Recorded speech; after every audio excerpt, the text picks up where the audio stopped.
Good evening and welcome to this meeting of the Town of Oakville's Council. I would like to invite everybody to join Council in O Canada and invite you to rise if you are able.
Thank you, everybody.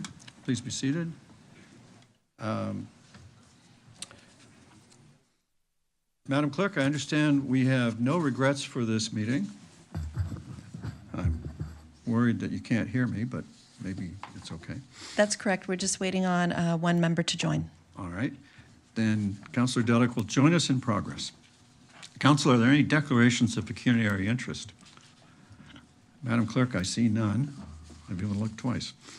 Council, would two of us move and second confirmation of the minutes of the previous council meetings or offer corrections? Councillor Shia and Councillor Chisholm, thank you.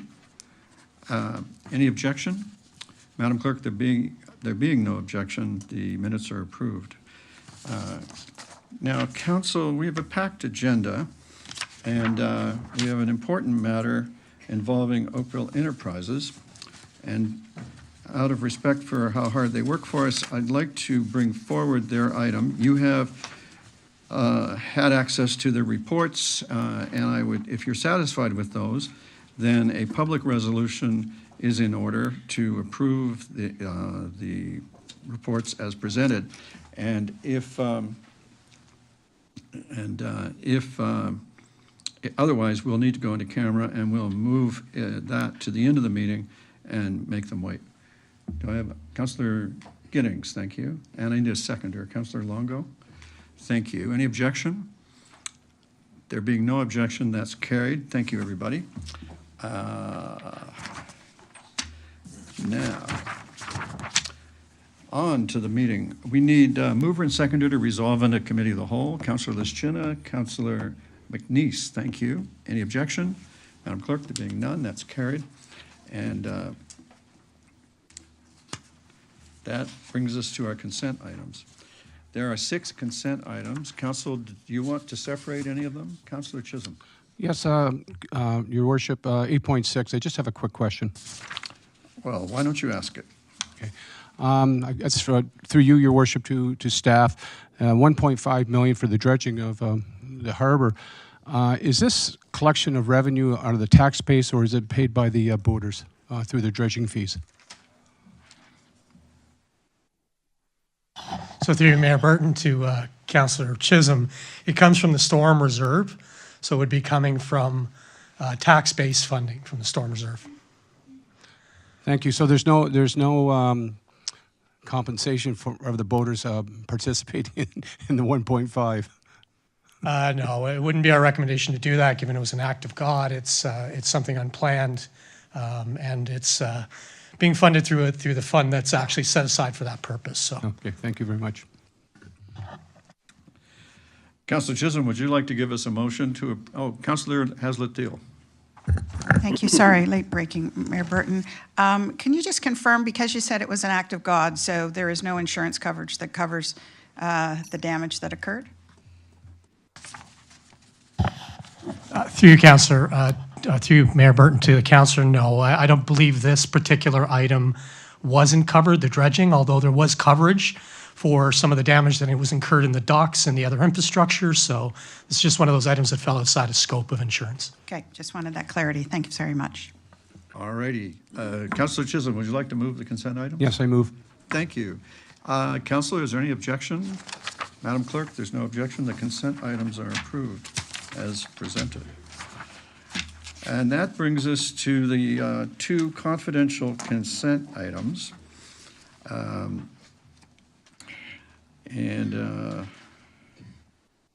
I guess what we'll do is, well, council, we're going to have to, I'm going to slip that down a little bit. Let's see what we can do in public before we go into camera. The chair would recognize Councillor O'Meara, who I understand has a motion to defer item 10.1. Councillor?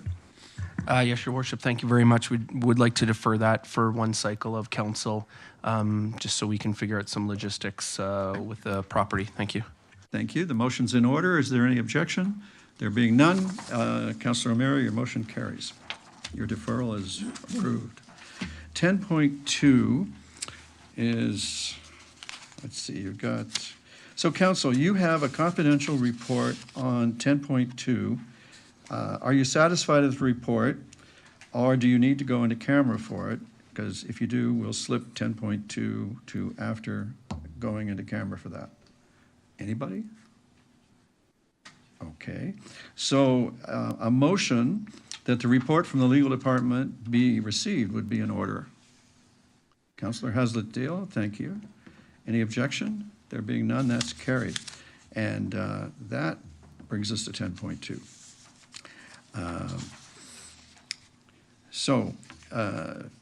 We have, by my count, 5 groups of, anyway, 5 delegations in whatever number. Sometimes we have groups working together. And unless council prefers otherwise, I'll have the clerk call the registered delegations. All right, Madam Clerk. Harry Shea, and he's participating virtually. Oh, we just did that. Yeah.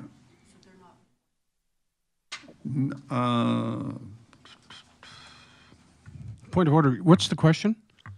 Yeah, there's a public presentation by OEC, which I neglected to notice.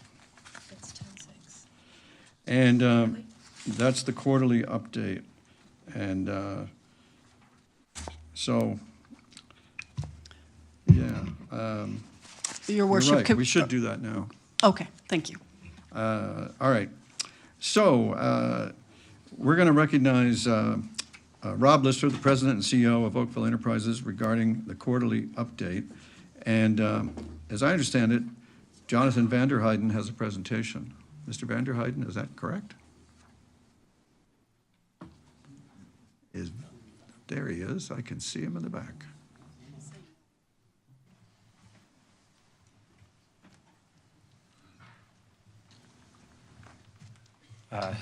To Your Worship, just to clarify, on 10.6 for the OAC one, Yes. I am not aware of a presentation on my behalf for that, sorry. I'll take my quarrel to the clerk. Okay. Mr. Lister, what have you got for us? Thank you, Mr. Mayor. Great to see everybody this evening, Council, Mr. Mayor. Very happy to be here to give another presentation, a quarterly update from OEC. So I will be introducing Andrew Elzenar, our new Chief Commercial Officer, in a few minutes to come forward and provide part of our update.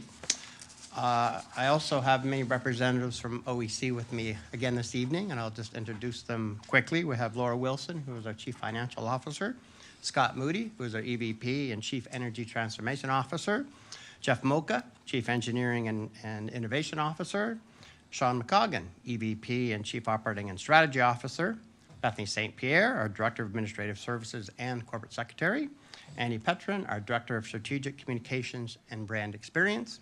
We also have one of our board members with us this evening, Lucy Casilla, a board member with OEC.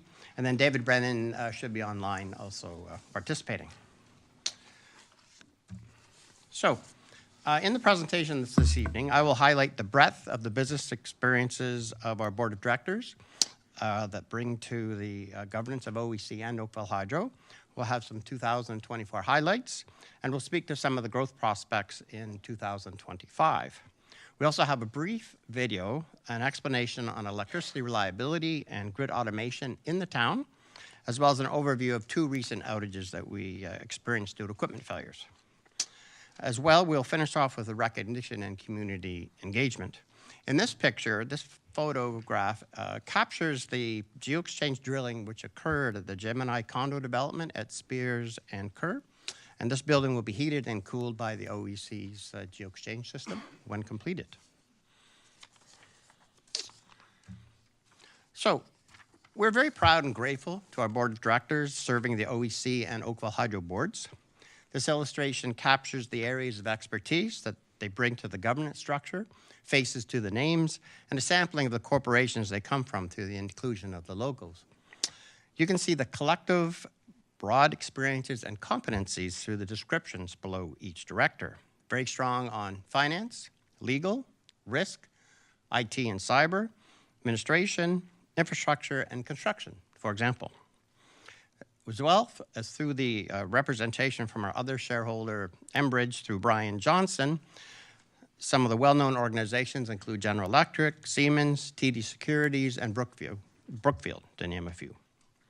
OEC benefits from the strong bench strength, and it's all part of our successes that we have at the organization. I now would like to introduce Andrew Elzinier, our new Chief Commercial Officer, to provide the balance of our presentation. Andrew? Baby. Thank you, Rob.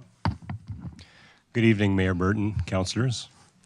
I appreciate the opportunity to present to you this evening. I'd like to share some of the new developments taking place in the industry to support the energy transformation and electrification demand. From a generation expansion perspective, in addition to the recent announcement of the refurbishment of the 4 units in the Pickering Nuclear Generating Station site, the provincial government is exploring 3 provincial sites, namely Wesleyville near Port Hope, Nanticoke on Lake Erie, and Lambton near the St. Clair River. Wesleyville being the leading candidate to facilitate new nuclear generation to meet Ontario's anticipated soaring demand for electricity. Transmission expansion will be critical to the build-out of the generation needed to meet the future needs of the province. 10 transmission projects are at various stages of development in central, west, northern, and southern central Ontario. Finally, with respect to distribution system development, the province is working with distribution companies to facilitate consideration of non-wires solutions to meet distribution needs. Examples of non-wires solutions include programs that improve the efficiency of the distribution system and reduce distribution losses, energy storage, generation, and managing charging of electric vehicles. At this time, I'd like to highlight 2 recent projects OEC has completed. We recently completed leak survey and pipeline integrity projects in Saskatchewan and Alberta for a large gas utility. An executive of this utility provided a testimonial regarding the unparalleled quality of work and service provided by OEC. I'm also pleased to announce that OEC has been selected as the key contractor for the upgrade of metering technology for Vancouver Island. The project is an excellent opportunity to collaborate with Indigenous communities, namely the Howitson tribes. These projects are examples of growth opportunities OEC continues to offer.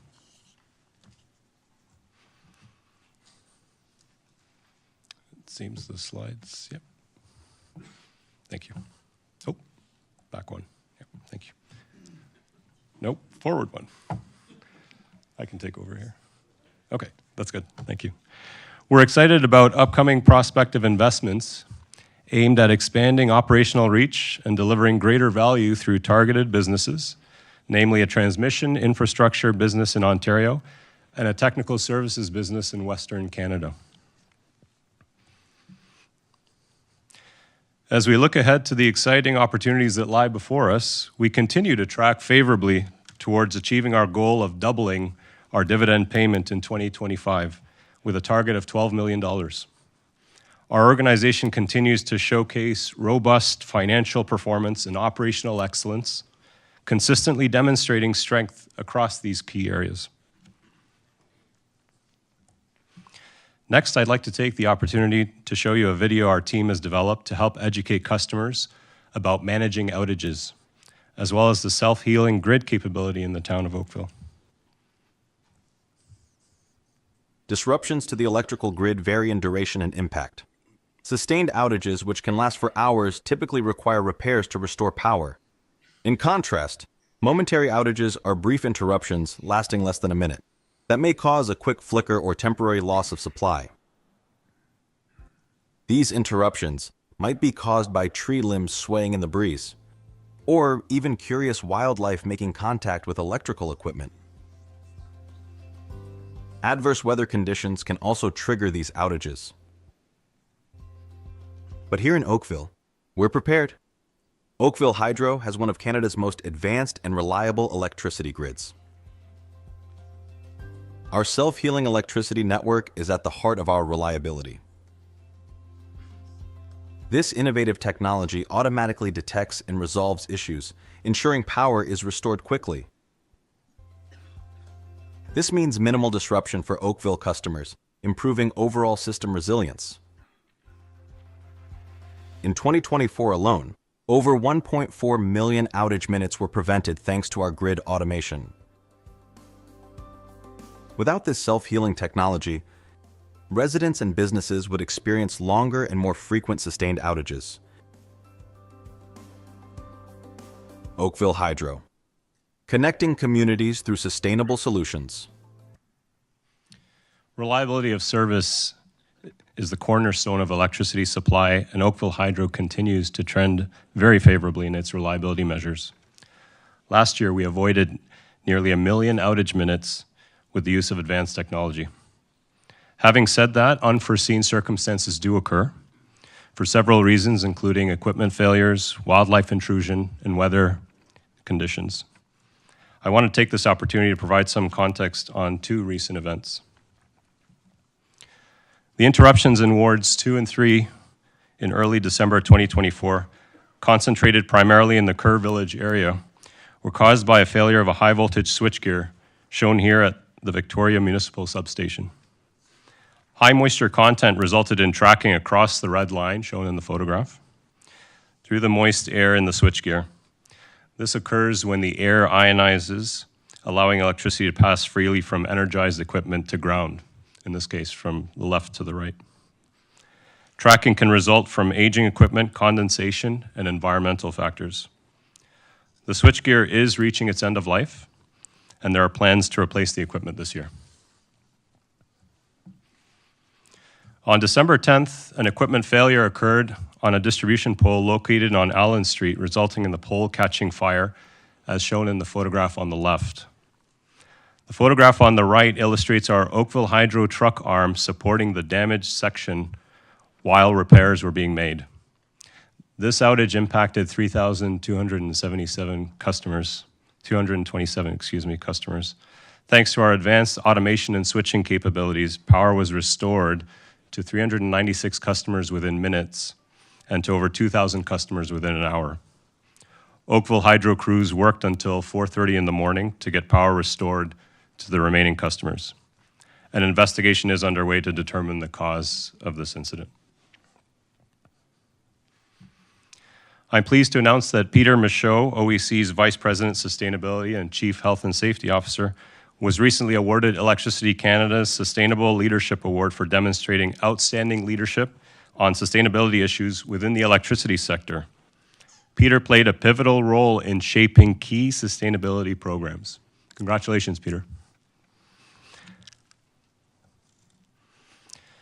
With the help of our employees and some special guests, including the cast of Paw Patrol, our team was excited to participate in the Oakville Santa Claus Parade. We were extremely happy to be able to participate, as it's always a great community event.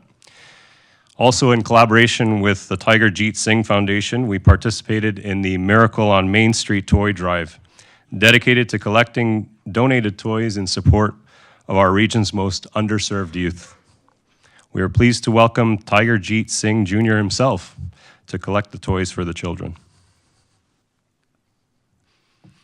This concludes OEC's update. I'd like to thank you for your time this evening, and we'd be happy to answer any questions you may have. Thank you very much. We certainly appreciate your results, and Councillor Giddings has questions. Thank you very much through you, Mr. Mayor. Thank you for the presentation and welcome. You mentioned self-healing. Could you just give a little more information about that? So the self-healing capabilities are really based on the automation aspects of the grid itself and the components and how they react to each other through operations from the SCADA system. I can call upon Scott if you want to elaborate further, or if that was... That's fine. Okay. I don't always speak for Scott, so... So is it proprietary? Is it rerouting of electricity through other methods to avoid the downed power lines? Just curious. Yeah, I wouldn't say it's proprietary. It is, a combination of different mechanisms through assessments in the control room, technical assessments of where to route the electricity, as well as the automation of the systems itself, the algorithms that are in place that will inherently reroute and perform the switching necessary to provide power into areas that require that energization.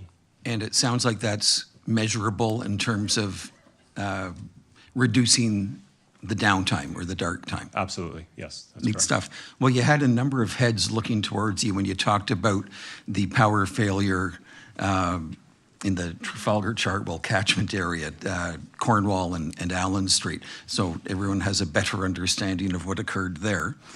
And the South Oakville Kerr Village Geo Exchange, any idea how many units in those buildings? I'll have to confer with my team on that. 300? So about 300. And so that technology is obviously scalable. Absolutely. Bigger pipes, bigger holes, whatever. Great, thank you. Yes, thank you, Councillor Giddings. Before you leave that question, sir, would you say that SCADA is an acronym for basically an automated switch, and that automated switch is what sees the disruption and then sends the power around by a different route to the neighborhood? Yeah, I'd characterize it through you, Your Worship, as more of a computer system that has the intelligence or the brain power to be able to reroute through the various switching mechanisms available on the grid. Super, and thank you very much. Your next question is from Councillor Chisholm. Not a question, Your Worship, just congratulations to the staff and for all the work they've been doing. I mean, it's just fantastic news, especially, I guess I'll look at the money side of it and the investment, return on investment. It's one heck of a jump from last year to going to 2025 and the amount of dollars, which helps offset our tax base, hopefully, in the future. So thank you very much. Well done. Thank you, Councillor Chisholm, for appreciating that. It's an even bigger jump when you consider that when we started down this path, our dividend was $300,000. So thank you very much. Thank you. Council, we need a motion to receive the presentation. Councillor Chisholm, thank you very much. Any objection? There being none, that's carried. And now, I believe we can turn to 10.2. Councillor Hazard-Thiel, before we call the delegations, do you have an interest in reading the final version of your resolution? And can the clerks put it up? Mayor Burton, I'd appreciate the opportunity to do that, and I do think we owe the public the opportunity to see it. So, Madam Clerk, what's the chances of you doing that? She's on it. Apparently so. Very good. Councillor Hazard-Thiel. For those of you that had already read the prior motion, some amendments have been changed to it. I believe the core and the spirit of it remains strong, and I will read it out to you. So moved by myself and seconded by Councillor Giddings. Whereas Oakville Public Feedback consistently supports growth while expressing concerns over excessive density and insufficient parkland. Whereas Town Council and Town Planning staff have conducted an extensive expert professional studies and engaged the public at every stage in accordance with the principles of good planning to establish the January 17th, 2025 Town Planning Staff Draft Midtown Official Plan Amendment, whose bold policies, when adopted by Council and approved by the Minister of Municipal Affairs, will guide Midtown's growth. Whereas the Minister of Municipal Affairs and Housing and the Premier have stated the importance of local officials in planning, land use, and development. Whereas the provincially led transit-oriented community, we know it as TALK, process removed Oakville's locally elected council and professional planning staff from the planning staff on the district applications. Whereas the confidentiality requirements in the provincially led TOC process limited the public and council's ability to understand and discuss the TOC proposal, fostering public mistrust regarding council's views on the TOC plan. Whereas in December, the Premier texted to residents, quote, "The Mayor has endorsed the plan," unquote. On December 19th, the Mayor reported to Council he has not endorsed the TOC plan or made commitments to the province or district. Whereas the TOC's proposals density is extreme and increases units beyond district's initial application and increased community concerns about density, livability, sustainability, and achieving a complete community. Whereas the town staff's December 19th analysis and critique of the Ministry of Infrastructure, to the Ministry of Infrastructure responding to the TOC application identifies the Oakville's draft Midtown OPA will more effectively and more quickly achieve the goals of a transit-oriented community than the December proposal by the TOC, which fails to achieve any of its stated objectives. The TOC proposal fails to align with the draft Midtown OPA and may set a dangerous precedent by prioritizing excessive density over more balanced, sustainable development that would produce much-needed new housing sooner. Whereas Oakville continues to meet provincial housing goals and growth requirements, achieving 125% of its housing supply goal for 2024 through proactive, holistic planning, including the draft Midtown OPA with supports for community benefits, sustainability, and livability. Whereas transparent communication and the TOC and district alignment with the Midtown OPA, once approved, are essential to achieving Oakville's vision for a compact, complete, and livable Midtown that meets and exceeds the provincial requirements in the Minister's approval with modifications of Halton Region Official Plan Amendment 49, which established the Oakville's growth forecast.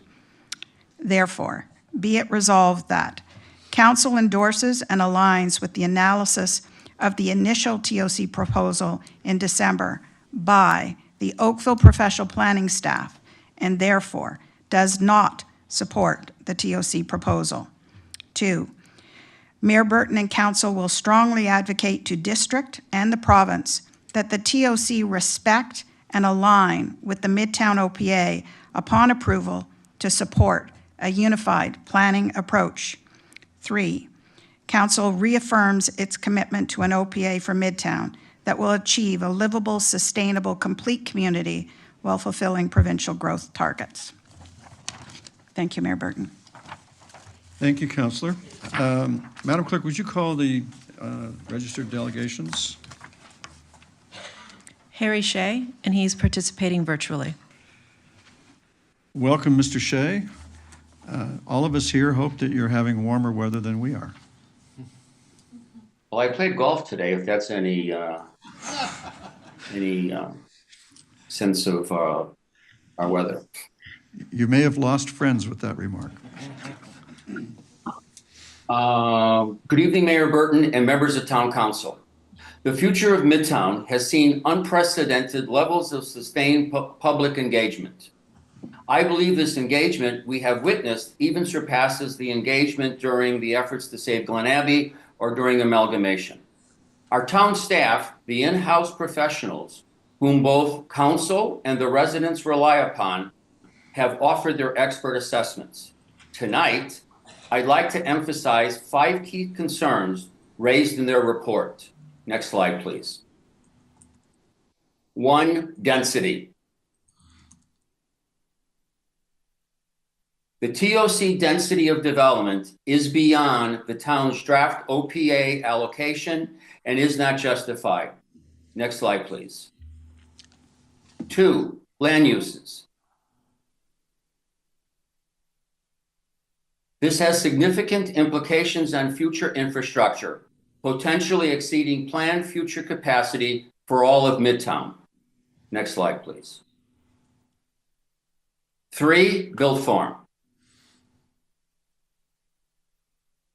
The TOC risks Midtown's evolution into a complete community.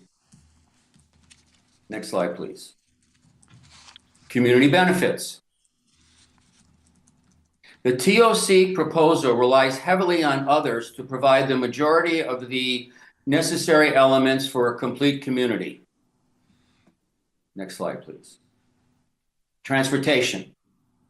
Current studies are insufficient to support the proposal. The TOC proposal needs to identify adequate plans for efficient bus, transit, cycling, and walking systems that support the proposed level of development. Next slide, please.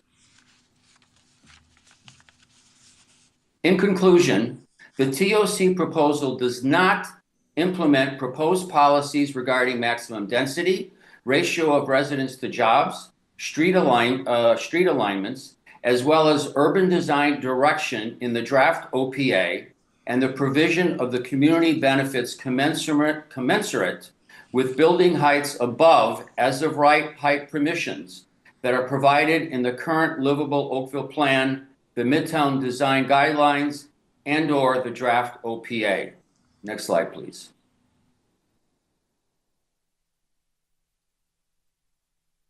That council reaffirms its commitment to an OPA for a Midtown that achieves provincial density targets while prioritizing local needs, livability, and sustainable growth. Next slide, please. And vote in favor of the motion before you. I thank you for your time. Thank you, Mr. Shea. Madam Clerk, the next delegation. Morgan Elliott. Welcome, Mr. Elliott. Council looks forward to your information.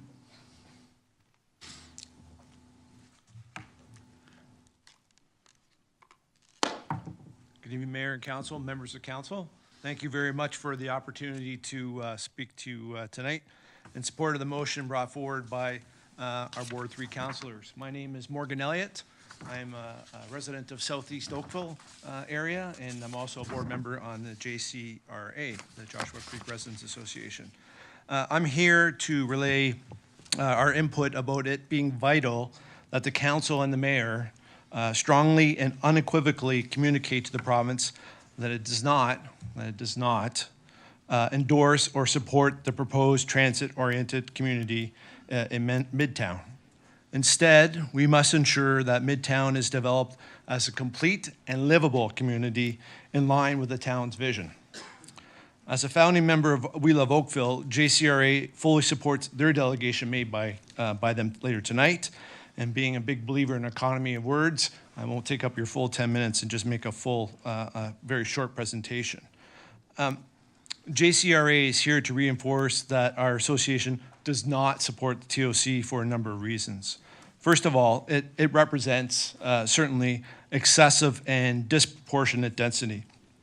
This proposed density is not only unprecedented, but unsustainable.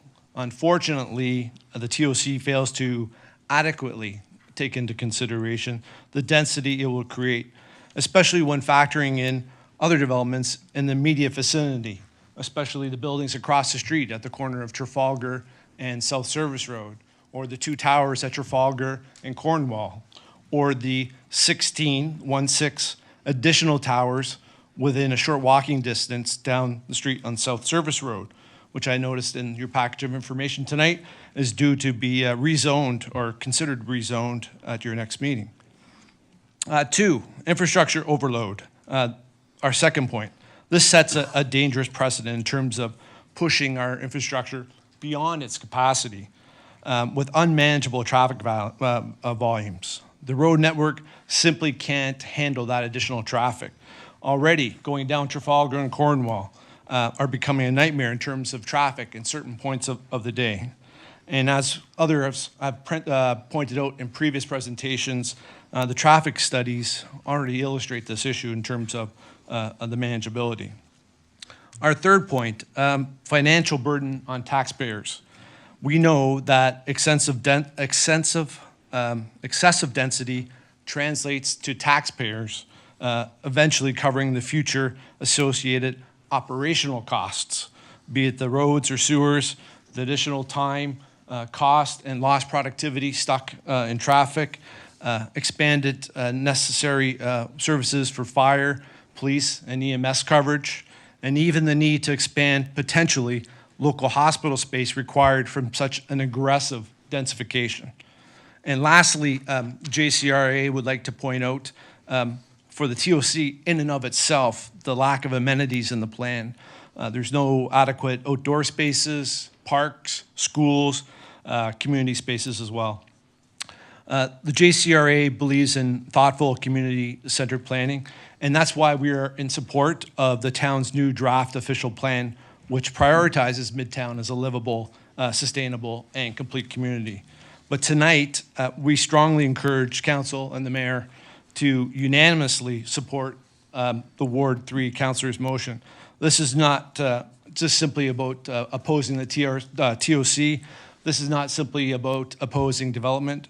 JCRA is not opposed to development, but rather it's about standing up for a better and more encompassing, and most importantly, a more manageable future for our town. Thank you. Thank you very much, sir. Madam Clerk, would you call the next delegation? I need to remind you that our procedure bylaw asks us not to applaud or boo.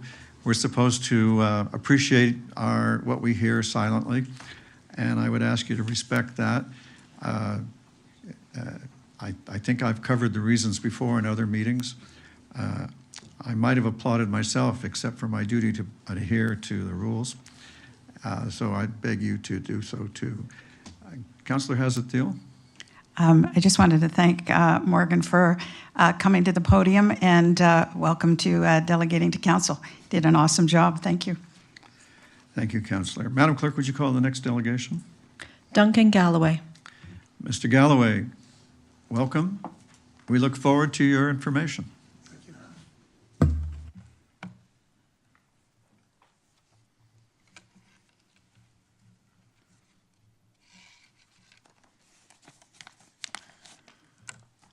Well, good evening, Mayor, councillors. As we consider the TOC proposal, I'd like to examine what level of development density is livable and what is excessive. Next slide, please. So density is expressed as people per hectare. So a hectare is roughly the size of a rugby pitch. People per hectare is the number of people living in that space. But developers' applications never give density numbers. One wonders why. For example, at the TOC open house, they displayed a density panel I show here, which was supposedly informative. But this density panel gave no density numbers, so we calculated them. Next slide, please. This graph shows people density per hectare. What would it be like if we found ourselves living somewhere that had one of these densities per hectare? Well, let's see. Next slide, please. The province set a minimum density for Midtown of 20,600 people and jobs for all 103 hectares. The ratio of people to jobs, according to planners, is 65% residents to 35% jobs. So 65% of 20,600 is 13,390 residents, as shown in the top left. And there are 65 hectares of Midtown that can be developed. So dividing 13,390 by 65 gives about 200 people per hectare. What is that like? Well, this is Vancouver West End, which has a density of 238 people per hectare. Next slide, please. Watson provided an independent estimate of the likely population in Midtown by 2051 of 29,900. Another study concluded the market could absorb at most a supply of housing at about this same level of 30,000 by 2051. Using the same calculation method as before gives us 19,435 people, a density of 299 people per hectare. A comparable community of about 1 square kilometer like Midtown at 300 people per hectare could be mid-rise housing, as in Paris on the left picture, or a mix of towers and townhouses, as in the Old Town in Vancouver on the right. Next slide, please. The OPA controls density using FSI, ranging from 2 FSI up to a maximum of 6 FSI around the GO station. If developers all build the maximum FSI, there'll be a total of about 53,000 people and jobs in Midtown, or about 36,000 people, which is about 550 people per hectare. The only comparable community with a density as high as 550 per hectare in North America is the obvious one, Manhattan. But even in Manhattan, most districts are 400 people per hectare or less. Only Upper East Side ranges from 400 to 650 people. As you can see, it is located alongside Central Park. It's connected with subways and maximum walkability in that city. And this is the maximum level of our Midtown OPA. Next slide, please. Well, the TOC proposal is for 4.9 hectares of land opposite the GO station. To compare the OPA to the COC entailed a calculation of the density of the OPA would allow for those 4.9 hectares. So starting at FSI of 6 and crunching the numbers to give units, and at a 2 people per unit gives the number of residents in 4.9 hectares. Divided by 4.9 gives an OPA people per density per hectare of 1,360 for the TOC lands. Different assumptions can give a range between 1,100 and 1,400 people per hectare. At this level of density, there's only one comparison of about 1 square kilometer that I could find. Mongkok, a district of Hong Kong, with a density of about 1,300 people per hectare, pictured here. Next slide, please. The TOC proposal does not provide density numbers. Based on the 6,908 apartments they propose, and using again a people unit of 2, as we have done in all the other comparisons, we get a people density per hectare of 2,820.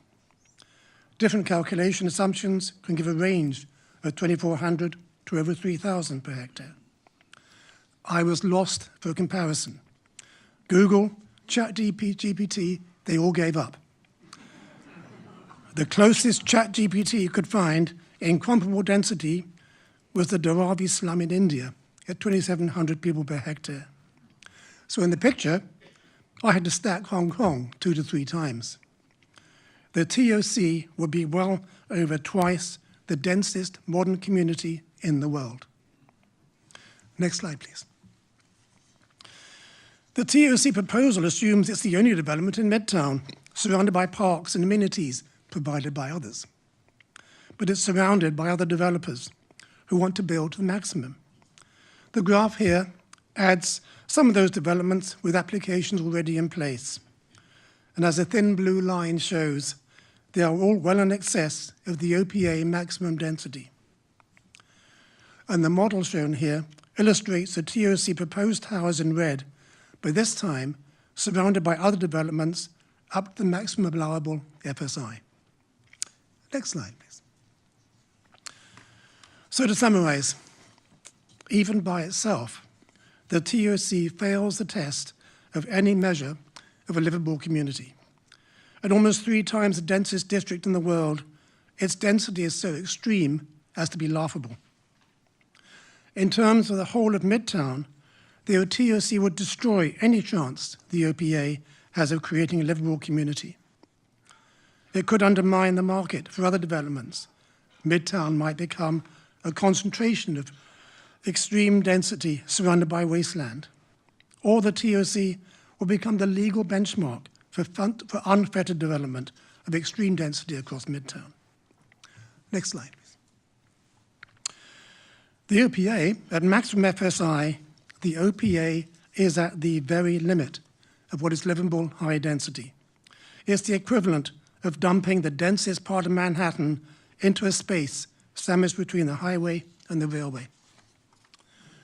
It is a result of professional planning for Midtown, with input from independent experts, landowners, and a lot of input from the public. It's a bold move indeed, and very high risk. It will require significant investment in transit, parks, and community amenities to make it a livable community. Thank you for your attention. Thank you, Mr. Galloway, for framing the problem so well. Councillor Elgar has something for you.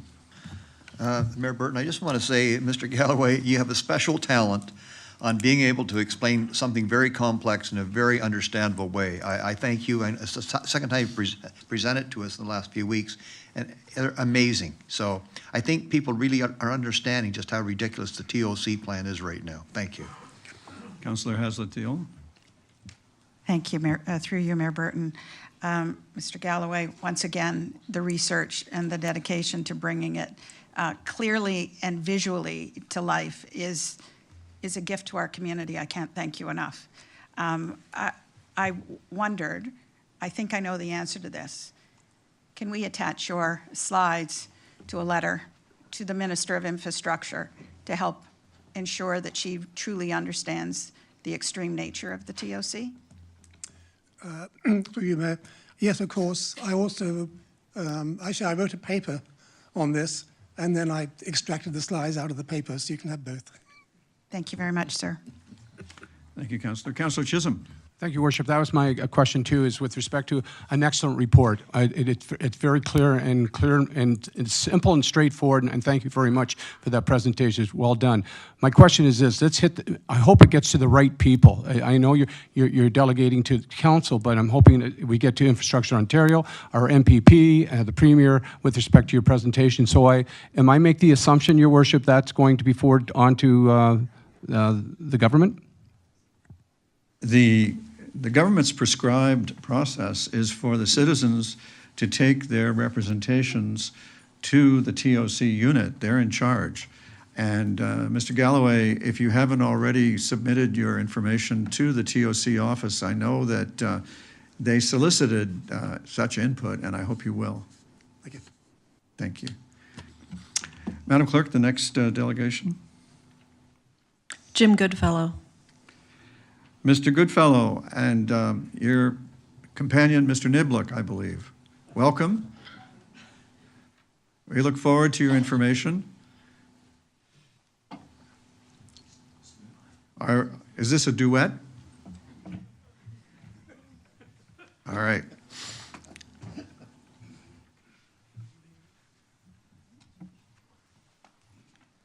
Yeah. Good evening. It's nice to see you all again. George and I are, let me give you the spoiler alert. The spoiler alert is we encourage you to approve the motion that's put forward to you. And we thought that we would use this opportunity, since we've been before you and discussed the OPA on several occasions, we thought this time, that tonight, we'd do a little bit more than just saying we encourage you to support the motion.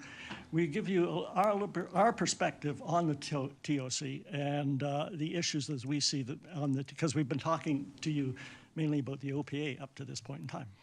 So and that frames, of course, our decision for you to support the motion. Okay, next slide, please. The way George and I are going to do this is I'm going to go through a piece looking at the content part, And then George is going to talk about the engagement part and what we've been doing on that side. And then George will give the dynamic close. Get ready for it. Okay, so here's the spoiler alert. Yeah, we don't support the TOC. And why? Well, you can find out the reasons in the letters that we sent to the ministers, to Ford, Premier Ford, Ministers Calandras, Sherma, and Rawford, expressing our point of view and our serious concerns with this. We've also, at the end of our slide deck, tried to prepare 2 pages just with a highlight of our concerns. And so that's there for you to look at. And of course, you can get the letter. It's posted on our website. Our position is entirely consistent with the staff report that's out, so we did it entirely independently, but it came to the same conclusions and raised a lot of the same issues. And you can find this and things on our We Love Oakville website. Next slide, please. At our last meeting, last time with you folks, we did say that we support the OPA with 2 caveats. One was that you implement the CPPS, Community Planning Permit System. And the second one was that while we recognize the authority of the province to do whatever it wants with municipalities, we believe that it must be very clear that what Oakville needs is a comprehensive plan and set of planning parameters for all of Midtown, and there should be no exceptions or no carve-outs. And that the principle of comprehensive planning for all of Midtown must be preserved and can't be compromised.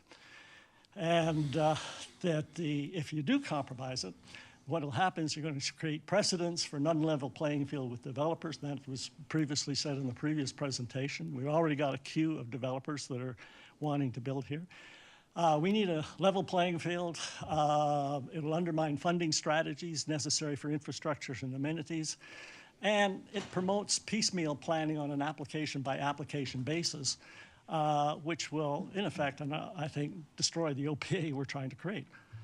So that's our second principle, and I think it's consistent with your motion that you're debating here tonight, that you must be clear and unambiguous that it applies to all of Midtown, no carve-outs, no exceptions. Next thing, now the great advantage, it's on top of density, the great advantage of following Duncan is that you can really skip over everything you were going to say. So next slide, please. But what I did, Councillor Elgar, you at the last session, this was the chart coming from the staff, and you raised the observation, well, what would happen if we stuck the TOC in the middle of that chart? This is the thing. So that's what we did. Next slide, please. So we stuck it in the middle. And of course, that's what it does. And it just confirmed what Duncan said a minute ago. Now my calculations here on the side are 6,908 units, same as what Duncan had. I used 1.7 people because that was used in the town. So you can pick whatever people per unit assumption you want. That's probably way too low. 2 is probably too low. But if you use 1.7, you multiply 6,000, you get 11,744. As Duncan said, on 5 hectares of land, you get 2,349, and that's what the chart shows. And that is, as Duncan pointed out, 11 times the provincial target. And remember Duncan's pictures of, these things. So it is outrageous. It's and that is a key concern, and has been a key concern of our throughout this whole discussion. The other thing I would just point out with that slide is that the dates.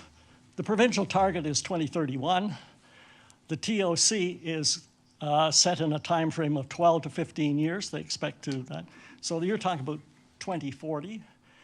The Watson estimate is probably the most rigorous of an estimate of a future population. It's at 2051. And the maximum FSI is projected out at 2081. So what that says to me is that, yeah, we can talk about 2081, but this density is going to be happening right on us in the front end of that. So the issue, and when you're setting in an OPA for maximums, is you can set the maximum based on planning out, but you got to impact what it is going to happen in the immediate future. And the good news on the FSI, you can see the FSI at 546. Remember, that's people, because that's comparable to the TOC. So the maximum FSI in the OPA will significantly curtail the proposed development that's going to happen in the next 12 to 15 years. So that is the good news. The struggle, and Duncan raised it, is if you looked at the maximum FSI compared to the Watson estimate, you can see it's almost, it's twice what the Watson estimate is. So you could be a serious argument. So if you want to be bold, and Duncan mentioned this, if you want to be bold, you say, well, yeah, our best estimate of what the population is going to be is 285, but we're going to set parameters based on 546. Allow us that capacity, or create additional risk. Now, if you want to be bold, there's two components to bold. You got to take risk in being bold. Being bold isn't buying GICs. You have to take risk to being bold, and you have to make sure your benefits are commensurate with the risk. So by setting our planning based on the maximum FSI, that says we're allowed to take this risk. But now the onus is on us as we go into the CPPS and the planning for the amenities that we now make sure we generate the benefits that are commensurate with that risk. So that's it for density. Next slide, please. The planning staff, and let me just, Mr. Mayor, let's just here, let's say, I'd like to have if it's allowed, have a shout out to the staff who must be struggling right now with this province. And we've got emails from people responding to our question. We got emails at midnight from people, and which says to me that they're doing in a day job, they're probably dealing with the province, and they're trying to do their regular job at night. And I don't know, but I think they must. Must be a huge imposition on our staff, and so they've done a first-class piece of work here. And I think I'd just like to recognize that, if that's okay. I'm sure they're glad to hear that. Okay, so the staff report, the key part of this is overall, the TOC proposals appear as a private development proposal with very little or community benefit and no community benefit for either the town or the province. So who's benefiting? If it's not the community, and if it's not the province, and it's not the town, who's benefiting? Next slide, please. Well, guess who? On the right-hand side of the chart this is the overall financial benefit. There's 11 towers, 9,908 units.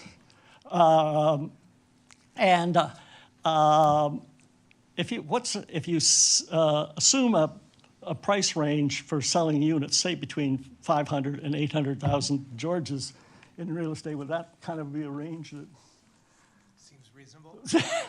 Right answer, George. Okay, that then gives you a total price tag on this development between $3.5 billion and $5.5 billion. That's revenue. That's the revenue that's going to be generated out of this. Now, the second piece of financial benefit is what happened in the TOC process.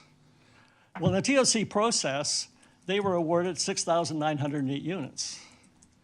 The applications they put in were 6,302 units. That means in the TOC process, which was in confidentiality behind closed doors, they got an additional 606 units. Let's use the same range, 500,000 to 800,000 per unit. What does it mean? Then that means that the financial benefit, the incremental financial benefit accrued to the developer during this proposal was between 300 and 500 million. Now that's not chump change. And you don't know how much of that will fall to the bottom line, but the level of incremental costs when you've already constructed the building is probably not going to be huge. So that is the financial benefit. So as I turn it over to George, let me just summarize here. We have a process by which Infrastructure Ontario took 5 hectares of land out of the purview of Oakville under its planning, took it out, and subjected it to a process that was all conducted under the terms of a confidentiality agreement, gave preferential treatment to the developer because no other developer is considered in this, incurred a significant financial benefit to that developer, and according to the staff report, which we would highly support, didn't give any other benefit to the town or to the community or to the province. Bottom line, bad result from a bad process. And now I'll turn it over to George. Thank you, Mr. Goodfellow. I'm in the interest of kindness, I'm starting George at 10 minutes, not charging him for your overage. Well, we applied for 2 minutes. But thank you. You're on your way to full value. Thank you. I would like to say thank you for the opportunity to address council once again. And I also wanted to thank the community for showing up for Oakville tonight and recognize the overflow room, which I understand is full at Town Hall tonight. It's very important that we have such community engagement on such an important issue. This is probably the biggest change Oakville has ever gone through, and as MPP Crawford says, this proposal's excessive, and it's not something we agree with. We hope that council aligns with that. So I was going to talk quickly. Oh, I must say, first of all, for people that don't know, We Love Oakville is comprised of most of the residents associations in town and community groups, and we have many of them here tonight that have already spoken. I was just going to talk a little bit about the process that we've gone through with the TOC to date. Next slide, 2 more slides forward, please. Yeah. So we did send our assessment of the TOC to MPP Crawford, Premier Ford, Minister Surma, and the Housing Minister, Minister Calandra. And it is available on our website, as Jim had said. We participated in all the public information sessions. At the main public information session, there was limited Infrastructure Ontario presence. It was mostly district salespeople. There was not a lot of listening, not much capturing of feedback or taking notes. We did demonstrate on a couple of occasions to make our opinion known to the province. Overall, we've felt that the public consultation has been a tick-the-box exercise for the province with little, if any, substance. By way of individual communications, we have tracked over 3,500 letters sent to the Premier and ministers. Next slide, please.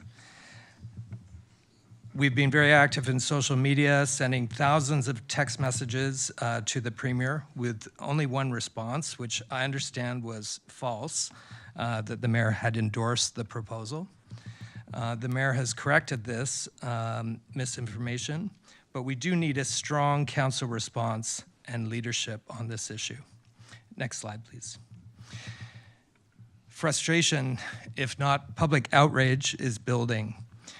You'll see this by the support we have here tonight and the communications sent. And I do hope that our MPP and representatives from the province are watching and paying attention, because this is building and it will continue.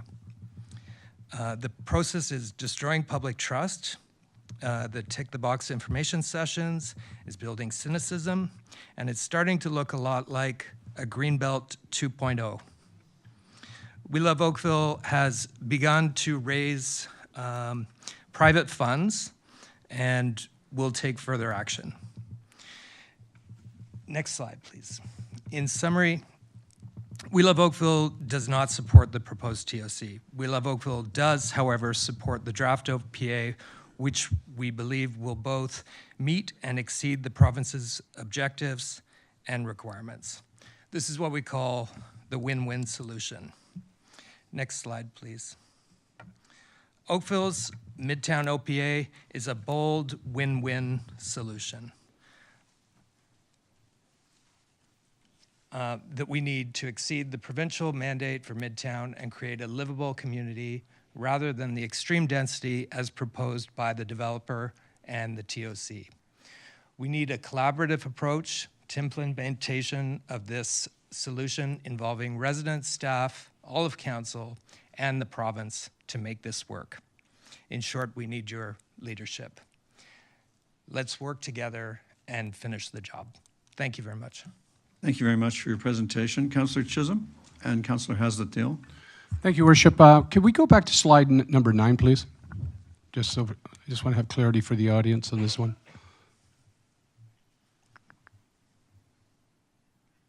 Okay, just, George, could you just clarify that this was not sponsored by the town, this was sponsored and facilitated by District and Infrastructure Ontario? So just have clarity on that. I just don't want to perceive this, we might have some new members who think it's the town was That's operating correct. that. Thank you. That's correct. Thank you. Yeah, it'd be really clear. This was an Infrastructure Ontario show they're running, and they were almost invisible.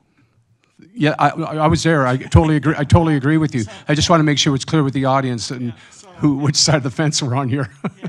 So if you've been involved in stakeholder engagement exercises in this kind of Mr. Goodfellow, if you would approach the mic, Ray and I will be able to hear you. Oh, and the okay. audience. The How's bonus, this? Yeah. the audience can hear you too. Yeah, if you've been involved in any stakeholder engagement type exercise, or customer engagement, any of those kind of things, this was a failure. Yeah, because there was only one person, I could see only one person taking notes in the room, and that was Kim Arnett, who was writing an article for Oakville News. That's true. Not to debate it, I was there too and asking questions, and I didn't get answers because they didn't have that information available. So thank you. Yeah. Thank you, Councillor Chisholm. Councillor Haslet-Thiel. Thank you, through you, Mayor Burton. So gentlemen, I believe the URL is weloveoakville.org, is that correct? Yes. And the Take Action button is live on that website to text the Premier, write a letter to the Premier, and if you happen to be listening and just need to get through all of the details, you've got some great explanations there for people to help them understand the hard work you've put in and why you really believe that it's time for the province to make sure it aligns with the OPA. Yes, that's right. Thanks, Janet. Yeah, we have the solution. That's we have the solution, but the solution is for them to embrace the work that you put in to develop the OPA and put it into effect. That's the challenge. And that's the challenge. So, and that requires all of us to combine and put our shoulders to the wheel and do it. Thank you, gentlemen. Thank you very much for your information. Madam Clerk, would you call the next delegation? Pamela Knight, and she's appearing virtually. Welcome, Ms. Knight. Council looks forward to your information. Thank you, Mayor Burton. I'll just wait until my slide comes up.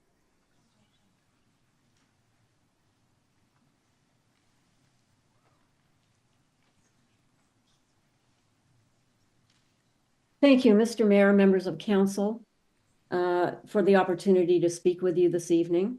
Coronation Park would also like to note our presentation tonight is also supported by the Seniors Working Action Group, and we thank them for their confidence in us. Next slide, please. Our comments this evening will be brief, and they'll concentrate on 6 aspects. So why should council officially oppose the TOC? Here's why. Next slide, please.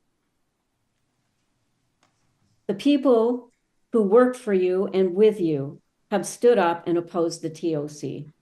Their stated position should carry great significance with council, when considering the motion before you this evening. Next slide, please. The information provided to us by one of Canada's leading economic consultants on the level of density the TOC represents shows us just how inappropriate and ill-conceived it is. The 6,900 units in the TOC alone represent over 80% of what Midtown is able to accommodate in the future. It could take over 20 years to absorb it into the population. And in addition, it has the potential to take a disproportionate share of what's available in terms of hard infrastructure, such as water and wastewater services, from everyone else. If you want to leave no room for others to contribute, this is a great way to do it. Next slide, please. Our second set of experts aren't impressed with the planned heights and densities either. What they describe is an unnecessarily long build-out and a built form that's totally out of step for Oakville. It actually puts us in competition with ourselves. Why would you want to live in a shoebox in Midtown when you can have a larger unit with already established community supports elsewhere? If we want shovels in the ground, the potential to attract residents, and the ability to create a properly functioning community, this TOC isn't it. Next slide, please. The Midtown TOC that we're seeing isn't what was intended when TOCs were introduced. As you'll see from the images on the screen, the focus for TOCs was subway-oriented. The development side of the equation was to be with the construction or operation of a station. This often took the form of the construction of new development over top a station below, as depicted in the image on the right. In the lower right, you'll also see a list of benefits that the City of Toronto shared regarding transit-oriented development. The savings to taxpayers was to represent an offset of the costs of building and/or operating transit. A range and mix of housing types responsive to the specific context and nature of each unique transit-oriented development site was to be reflected in the construction. Improvements and enhancements to the customer experience would result due to direct access to rapid transit and connections to surface transit. Next slide, please. In Oakville's case, there is no public benefit. There's no benefit to Oakville's infrastructure to speed up transit for commuters to the GO train station. In fact, it'll actually block access to it. There's no reduction in traffic congestion whatsoever. No investment in a refurbished or new station building that could position commuters immediately adjacent to it. There's no new platform east of Trafalgar, and there's no BRT. Next slide, please. The entire TOC process is badly flawed and highly suspect. That's due to its practice of using confidentiality and non-disclosure agreements, to silencing of municipal officials, its control over all administration and final decisions, its practice of making deals with developers behind closed doors, and no sharing of financial information. And who benefits? As we've seen from the previous slide, it isn't Oakville. However, the developer partner seems to. That's because, as mentioned previously, to date, that partner has been offered an increase in overall units from the 6,302 listed on its original applications to 6,920 as published on the TOC site. With no station improvements, no BRT, no clear benefits, we now join residents in the Richmond Hill area who have preceded us in their imposed TOC, who stated they possess the same concerns that surrounded the Greenbelt scandal, where decisions disproportionately favoring certain developers were sprung on local communities, leaving them questioning whose needs were being prioritized. We agree, and as stated, we call it Greenbelt 2.0. Last slide, please. And that's just to say thank you for your time and good evening. Thank you for your information, Ms. Knight. Councillor Giddings and Councillor Haslet-Thiel have comments or questions. Ms. Knight, thank you very much for your presentation. I enjoyed your approach, your history, clarity, and details. Just wanted to say thank you very much. Councillor Haslet-Thiel. Ms. Knight, thanks once again for bringing it so clearly to the forefront. I would ask, as I did to Mr. Galloway, if your slides were provided to the Minister of Infrastructure, the Premier, the Minister of Municipal Affairs, would you have any objection? No, I wouldn't. Thank you. I'll facilitate that myself. Thanks very much. Thank you very much, Ms. Knight, for that last commitment.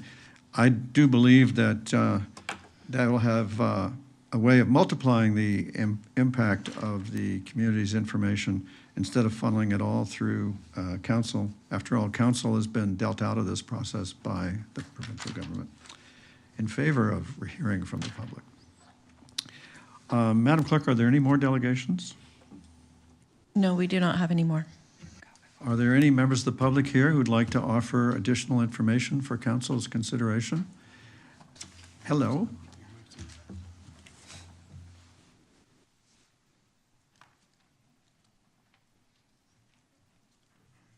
Hello, my name is Allison Goel. I would like to speak on behalf of the public. Well, Ms. Goel, as I understand it, you might be also a political candidate. I'm here in my personal capacity as a member of this community. I see. All right, well, let's hear your information. Thank you. So good evening, Mayor and members of council. Thank you for the opportunity to address an issue that is vital to the future of Oakville, the Midtown development, and the transit-oriented community. My name is Allison Goel. You may be seeing some signs of mine in the future weeks. As a member of our community, I must express my disappointment. Ms. Goel. Yes. Let me stop you right there. A second ago, you told me you were speaking in your personal capacity, and now you're speaking as a candidate. That is incorrect. I'm speaking on my personal capacity. And we're going to see signs about you? We will see. That depends on Mr. Ford. Ms. Goel, I would appreciate if you could stick to what you said. Am I allowed to say my statement? Am I allowed to say my statement? Yeah, let's hear it. Thank you. Thank you. So as a member of this community, I must express my disappointment and deep concern in the lack of transparency and meaningful public engagement surrounding the TOC project. This decision being made today will shape Oakville for generations, yet the voices of residents are not being adequately considered. Excuse me, what decision being made today? May I finish and then I can maybe perhaps answer your question? All right, you're confusing me now. Our community depends on strong leaders who are committed to upholding the values and vision that make Oakville the vibrant and livable town we cherish. Unfortunately, the apathy of our provincial representative has only deepened concerns among residents. Ms. Goel, once again, your representation as to the nature of your remarks is wandering over into a political campaign. I have not mentioned. Can you discipline yourself to speak about the issue? I have not mentioned a political campaign. I am speaking on behalf of myself as a resident of this community. In my commitment to being a voice for myself as a resident of this community, I launched a petition to demand a pause on this development until transparency and proper consultation were achieved on the transit-oriented community. The response was overwhelming. I am proud to share that the people of Oakville spoke with a voice. This plan, in its current form, does not align with their vision of our future.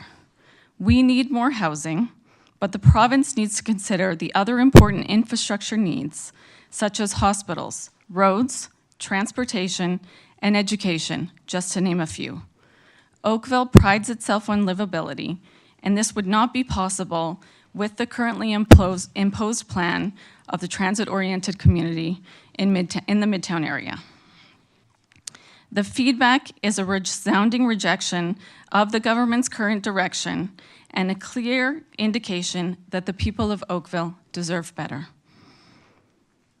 I am deeply committed to protecting Oakville's development to ensure that decisions about our town and future are made from the people who live here.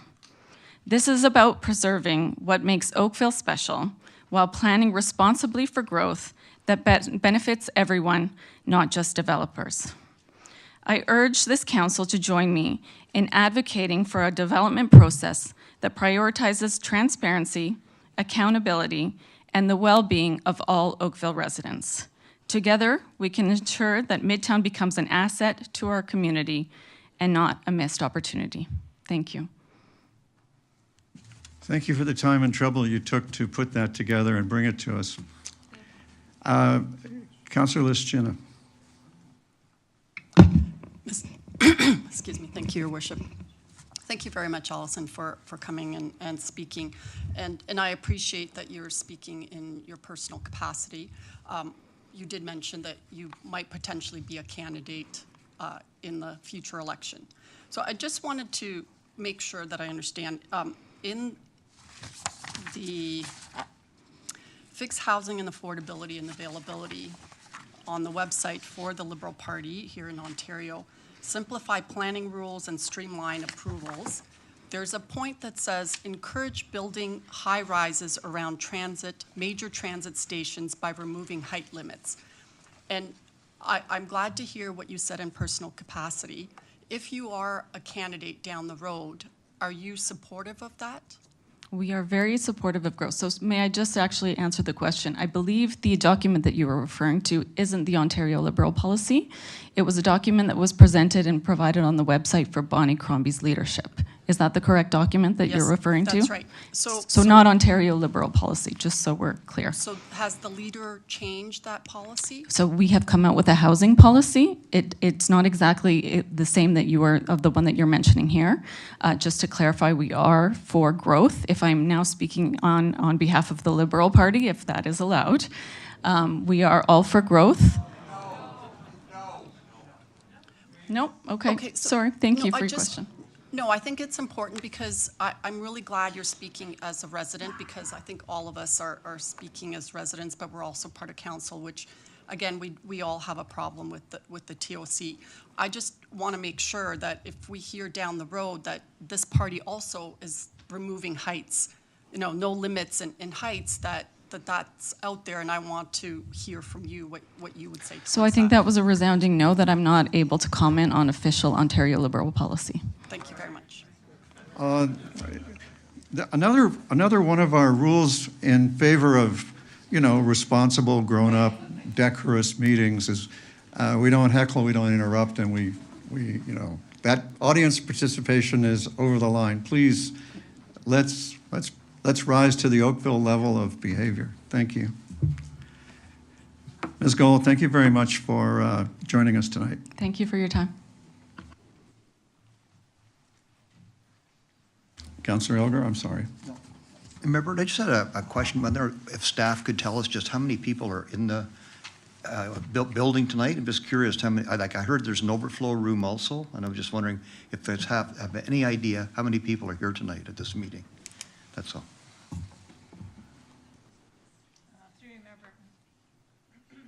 Through you, Mayor Burton. I don't have a number on that right now, but we will get that and get it back to you. Thank you. Okay?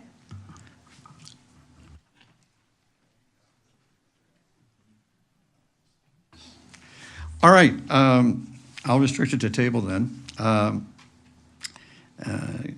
Councillor Haslett-Deal, Councillor Giddings, any others, any comments?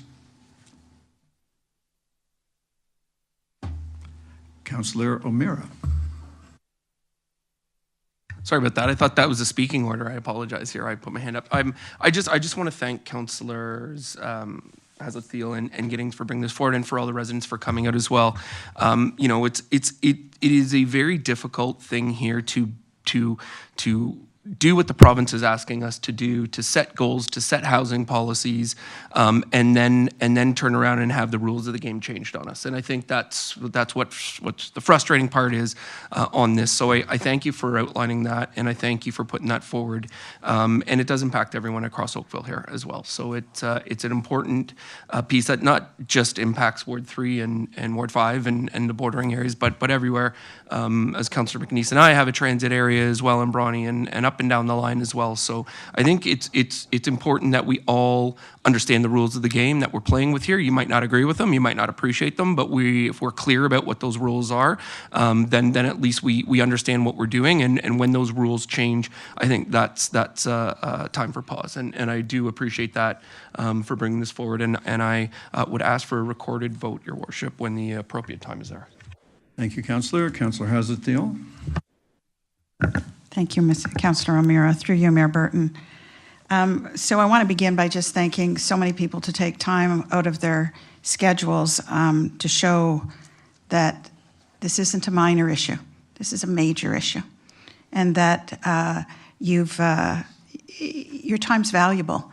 And an incredible number of people have invested huge amounts of time to speak on several occasions, but in particular tonight, it's heartwarming to know that once again, Oakville will stand together.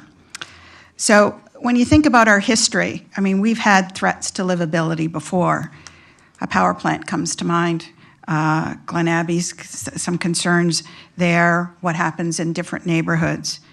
But it's not because we didn't support welcoming new people or understand the requirement that we need to grow, because we do. Rather, it's because we understand the critical importance of official plans and their amendments to responsible growth to enable a community to thrive. We need our local planning to be respected by the province because it's been given thoughtful analysis and public engagement and expert input. And that's what resulted in the latest draft official plan amendment. It's time again to come together united in support of local planning and responsible, livable plans to grow our community. I want to talk about growth nodes. Development in the growth nodes must be a collaborative, holistic approach governed by land use permissions that respect the contextual nature of each area. Bronte's different than Midtown. The North has different growth stations. They have different contextual natures. And we must have a collaborative, holistic approach and recognize those differences. As been said tonight, piecemeal planning fails to recognize the interconnections between the surrounding areas, the necessary infrastructure, the cumulative impact of neighboring plans, the essential and critical element of parks, community spaces, schools, transportation, retail, and jobs to create a successful neighborhood. They're all interconnected, and it is the cumulative impact that we need to understand. We need all stakeholders to contribute to the success of Midtown, including a landowners group, which was critical to the development and some of the successes we've seen in the North.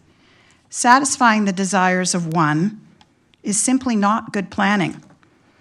The staff's TOC response, which I jokingly say should be on the bestsellers list for municipal reports, I chose just one simple statement. It had lots of great statements. Quote, density of development beyond town's draft OPA allocation is not justified, unquote.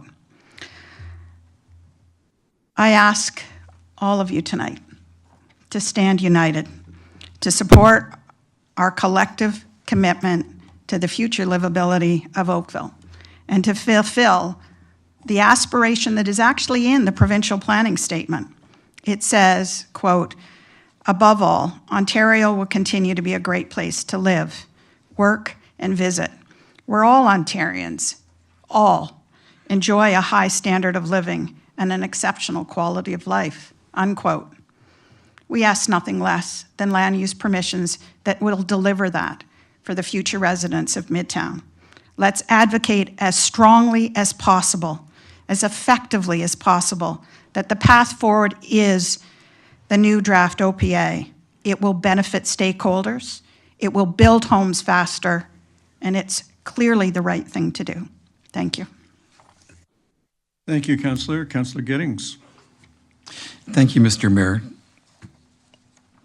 For all the residents associations, We Love Oakville, who have called, emailed, and worked tirelessly on this, we appreciate your time, your talents, and your tenacity, part of which was shown this evening. 20 years ago, in its preamble to the Great Places to Grow legislation, the Ontario government of the time stated that it recognized that an integrated and coordinated approach to making decisions about growth across all levels of government would contribute to maximizing the value to the public. That in order to accommodate future population growth, support economic prosperity, and achieve a high quality of life for all Ontarians, planning must occur in a rational and strategic way. The top two purposes in that document that was released almost to the week 20 years ago was to enable decisions about growth to be made in ways that sustain a robust economy, to build strong communities, promote a healthy environment and a culture of conservation, to promote a rational and balanced approach to decisions about growth that builds on community priorities, strengths, and opportunities, and makes efficient use of infrastructure.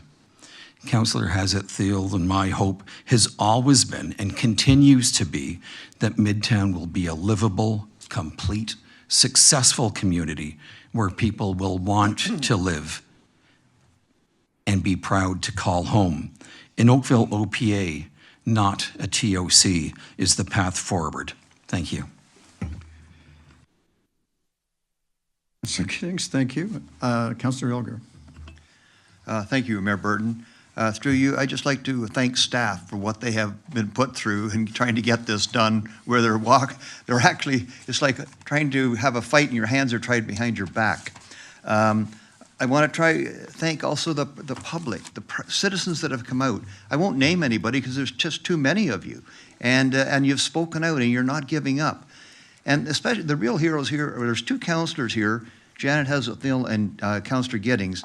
Those two are a driving force, and what a powerhouse when they decide to team up together, those two. So thank you two for what you're doing, and I do think this will be a full unanimous recorded vote of yes, where we support their motion. Thank you.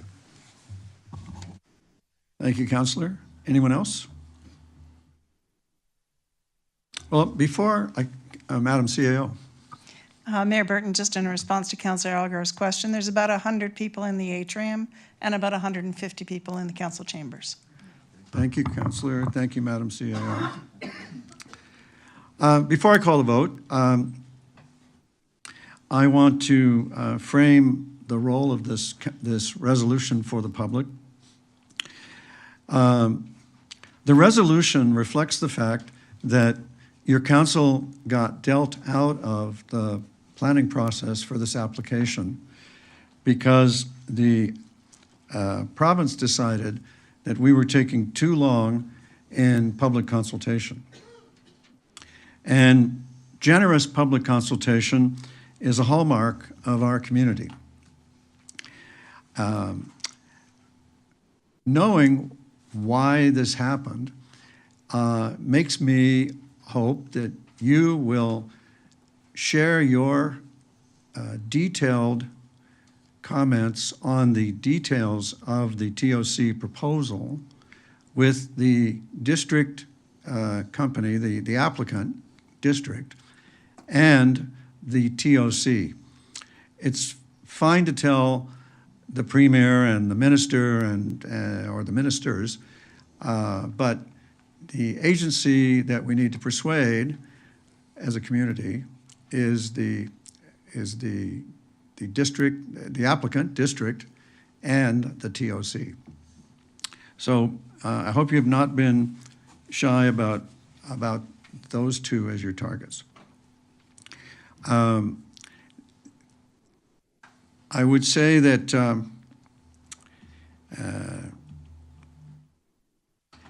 it's important to understand that district is the key player here. District was approached by the province to see if they were discontent with how long we were taking, and they agreed and began to participate with the TOC. They have the right to walk away from the TOC process and take up their now suspended appeal at the Ontario Land Tribunal. And I have been clear ever since the State of the Town address in October, if not before, that the TOC process is greatly to be preferred to the OLT process, in my opinion. The OLT does not consult you. Whether you believe that the TOC consulted you sincerely or not is one matter, but they are still open for your comments, and they're still willing to receive your consultation.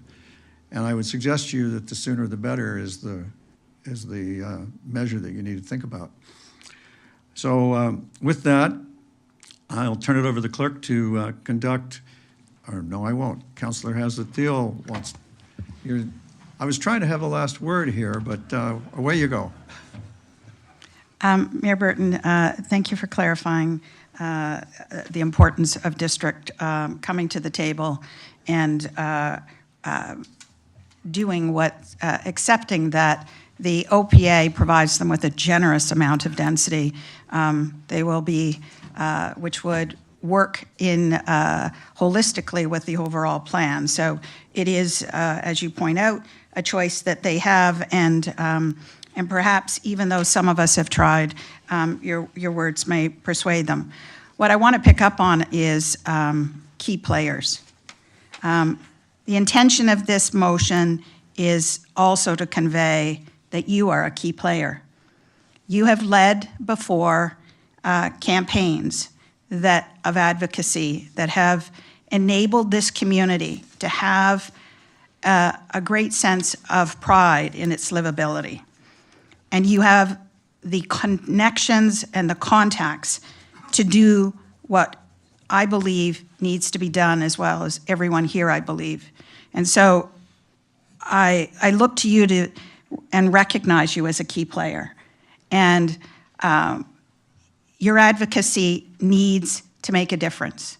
I would put to you, this is the moment in the history of Oakville that will change the future livability, something that you've spent a lot of time contributing to. And I look forward to your leadership and your advocacy, because we absolutely need you on the team. Thank you. Thank you very much, Councillor, for the kind words. And I'm gratified to hear it. I recommend that we all take note that this is a task that's going to require everybody to join in. It is, it's my perception that this is not something that one person can do. But I know that if we all work together, we can get to a better place than we seem to be headed for now. And with that, I will ask the clerk to conduct the roll call vote, and we'll see if we're unanimous or not. Councillor O'Meara. Yes. Councillor McNeese. Yes. I believe Councillor Dudek has not joined. Councillor Chisholm. Yes. Councillor Giddings. Yes. Councillor Hazlett-Thiel. Absolutely. Councillor Elgar. Yes. Councillor Longo. Yes. Mayor Burton. Yes. Councillor Knoll. Yes. Councillor Grant.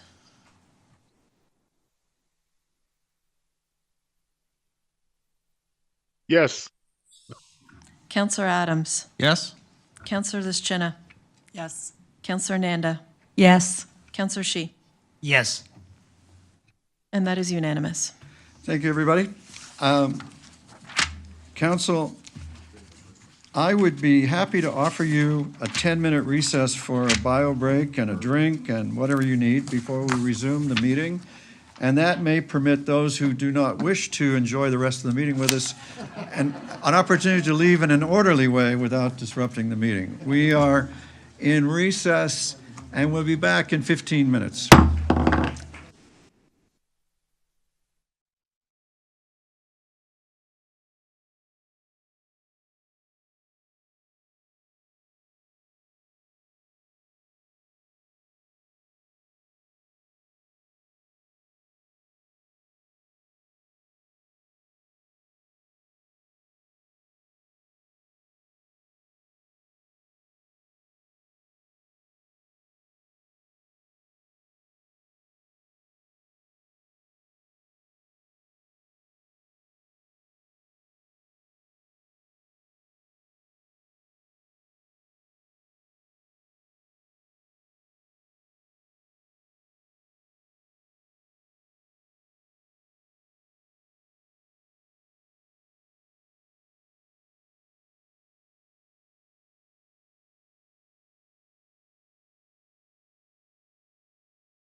Right. With any luck, we're about to all be in our places, and we will, I was afraid to go with the rest of it, but yes, with sunshiny faces, indeed. So it looks like we're all here and ready.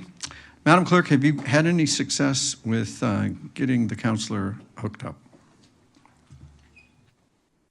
So she has called in, but we can't seem to get it to unmute for her.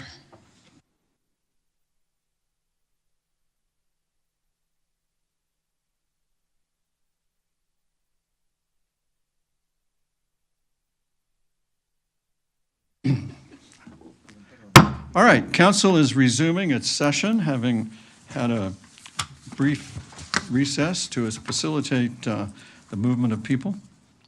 And our next item is the item 10.3, the election sign bylaw 2025-16. And we have the following plan of engagement for this item. We're going to have a presentation by Andrew Eldridge, who is a municipal standards investigator for the town.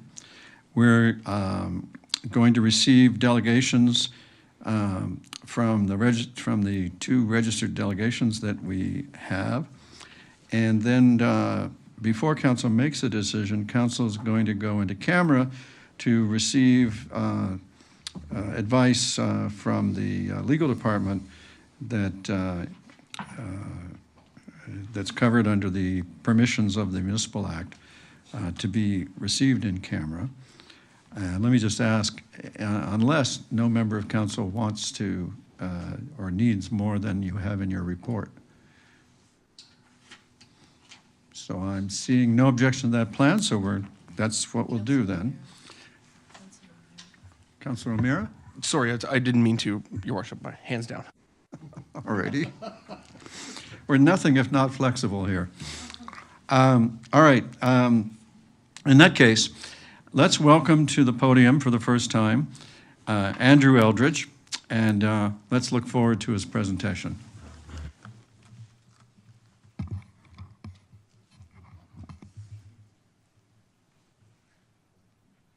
All right.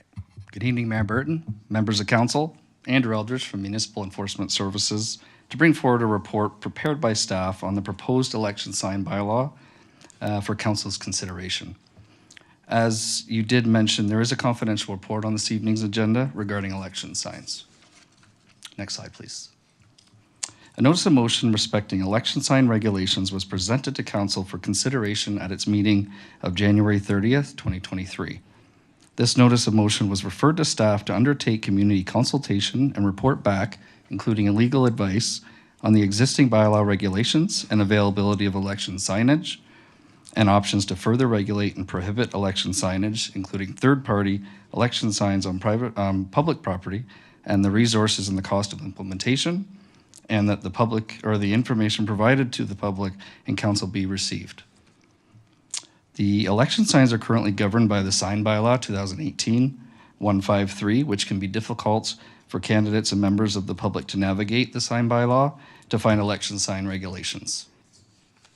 Next slide, please. Considerations during the review. The review of election sign regulations was conducted with careful consideration of several key factors. Clarity focuses on simplifying and standardizing the rules to eliminate confusion and promote understanding.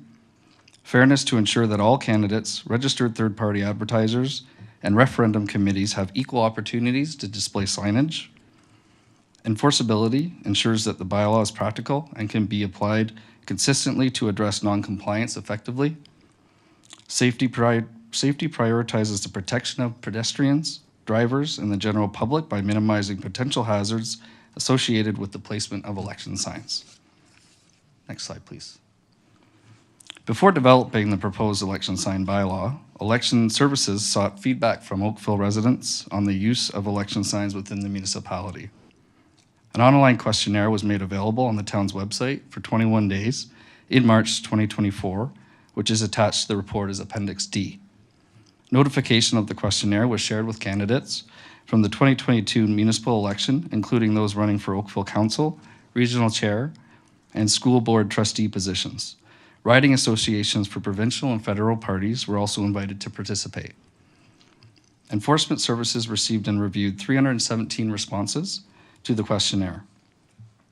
Enforcement Services also held 8 public open houses, 1 at Town Hall and 1 in each of the 7 wards.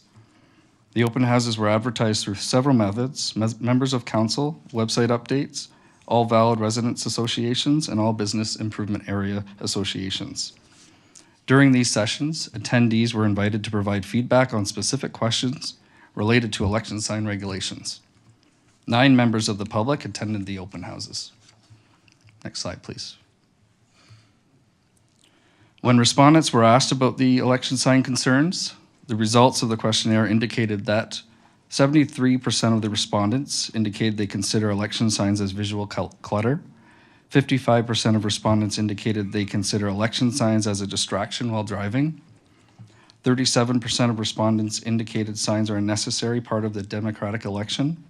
And 30% of respondents indicated that signs are a good way to promote a candidate. Next slide, please. When respondents were asked about how they felt about display period of election signs, 63% of respondents thought the current display of period of 45 days prior to an election is too long. The majority of respondents indicated that they would like to allow 30 days prior to an election for election signs to be displayed, which is what formed the recommendation in the proposed election sign bylaw. Next slide, please. Distance between same candidate signs. The respondents were asked about the distance between the same candidate signs. 37% of respondents would like to see the distance of the area that a candidate can place between their signs increased from the current 10 meters. 31% said they would like to see the distance increased to 20 meters. Next slide, please. Size limitation. Respondents were asked if they would like a size limitation on the election signs. 88% of respondents indicated they would like to see a size limitation. Next slide, please. Limitations with the current regulations. During the review of current election sign provisions and the public's feedback, the following issues were identified by Enforcement Services: the difficulty of accessing election sign provisions in the sign bylaw, the large number of election signs resulting in sign blight, the challenges with administering and tracking the current sign deposit program, including reimbursement of any remaining deposit, and retrieval of non-compliant signs by enforcement officers, and the storage and retrieval of these signs can create challenges for officers and administrative staff. Next slide, please. The proposed changes aim to refine regulations and promote fairness, enhance clarity, and create a more equitable, consistent framework for election signage. Reducing the display period. The display period for election signs will be shortened from 45 days to 30 days before voting day. This change reflects a balanced approach, reducing visual clutter while maintaining ample time for candidates to promote their campaigns. The display period for federal and provincial elections remains unchanged. Election signs on road allowances or boulevard adjacent to residences will require the occupant's consent. This does not apply to multi-unit residences like apartment buildings or condominiums. No changes have been made to the approved map locations, except for a couple minor housekeeping updates. The maps are attached to the report as Appendix G. Size and spacing of signs. Signs will have a maximum sign limit, height and width of 1.22 meters, with a total area of being 1.49 square meters. The distance between signs for the same candidate will increase to 10 meters, from 10 meters to 20 meters, reducing excessive repetition in a single area. The storage of non-compliant signs. Signs removed for non-compliance will now be stored for 7 days instead of the current 30-day period, encouraging timely retrieval and reducing the burden on storage resources. Candidates will be advised when their signs have been removed and provided with an opportunity to retrieve signs upon payment of the retrieval fee. The current deposit program will be replaced with an election sign permit program to improve administration and accountability. Next slide, please. Fees and enforcement. The permit fee of $231 is non-refundable. Signs found to be in violation of the election sign bylaw will be removed by enforcement officers. The sign retrieval fee is $58, regardless of the amount of signs that were retrieved at one time. Candidates will be contacted to be advised of any signs that were removed. For signs retrieved after 72 hours after Election Day, the retrieval fee is $14 per sign. An administrative penalty of $300 may be issued to persons who fail to comply with the requirements of the bylaw. Further action may be taken for subsequent violations, including escalated penalties of $400 for a second offense and $500 for a third offense. Next slide, please. Staff will update the town website and share key information on social media to provide clear guidance on election sign regulations. A detailed candidate guide will also be developed to help candidates comply with the bylaw. It is the intention to add the election sign permit process to the town's online portal. The proposed election sign bylaw will come into force upon approval by council. Next slide, please. I'm happy to take any questions that you may have. Thank you very much, Mr. Aldridge. You have questions from Councillor Chisholm. Thank you, Worship. Can we go back to the slide on the sign dimensions, please?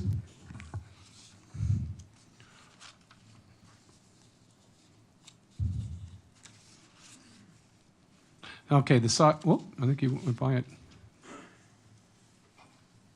Yeah, size limits. Restrict election sign to a max of 1.22 meters in height and width with a sign area limit 1.49. Okay, help me out here just for clarity. Are you looking at the dimensions with the sign only? Through you, Mr. Mayor, yes, we would be looking at the totality of the sign. So it would be from the grade to the height of the sign would not be able to exceed 1.22 meters. Okay, that's clarity. I think it needs a little bit more clarity because I think if you look at this, you're just talking the dimension of the sign. I know for a fact that through the campaigning and putting signs up, some candidates have put 6-foot stakes in, and it's up 5 feet. So, so you're telling me it's 1.49 meters from grade. Through you, Mr. Mayor, that's correct. May I suggest you put that in your recommendations? Thank you. Thank you, Councillor Chisholm. Councillor O'Meara? Thank you, Your Worship. Just a question with regards to the progressive infractions and fines. How would you know that another campaign isn't moving people's signs just to get them charged? Through you, Mr. Mayor, that is an enforcement challenge. We would have to have direct evidence of that occurring in order to proceed with that. Okay. Okay, so the onus would be on the campaign to prove that they didn't do something. Is that correct? Through you, Mr. Mayor, we would need evidence as a result if we received information that the sign was moved by another candidate. We would have to deal with that if we had the evidence to move forward. Okay, I guess you can see the inherent difficulty here in a campaign getting fines and then having to go and try and find a way to prove that they didn't do something. I guess you know, the onus should be reversed in my eyes in terms of how we deal with that. So I'm just not sure how. You know, far be it from me to say there's never any underhandedness in political campaigns, but it sounds to me like we're opening ourselves up to a big problem if we are asking campaigns to prove that somebody was doing something underhanded who's trying to obviously hide it and cause chaos for an electoral campaign. I'm not sure how we do that. Sorry, through your worship, hopefully I can provide a little bit of clarity. As Officer Eldridge has noted, it really is something that would be evidence-based. Historically, we have never laid a charge against a candidate for inappropriate placement of signs, simply because the evidence is difficult to gather. Further, we really look at this as an educational opportunity. Candidates tend to be very compliant. By nature, they want to follow the rules whenever they can, so we really do try to provide education first and then move from there. So historically, it hasn't come to that. I hope it doesn't, but there is penalties in place potentially if that were an issue. Okay, yeah, I appreciate it. I've been involved in a couple of campaigns, and I've seen an outright effort for people to not follow the rules and to skirt the rules and to do things, and it's just difficulty is always enforcement. I just have one last question, and prior to Councillor Lischina referring this to staff, the motion that I had put forward was calling for signs to be displayed on private property only, along the lines of over a dozen municipalities across Ontario that have all done that. Why did we not ask residents in the survey that question? If they would prefer, or if it would be acceptable to have signs placed on private property only, as numerous municipalities have done. Thank you. Through you, Your Worship. Staff did consider putting that question in the survey.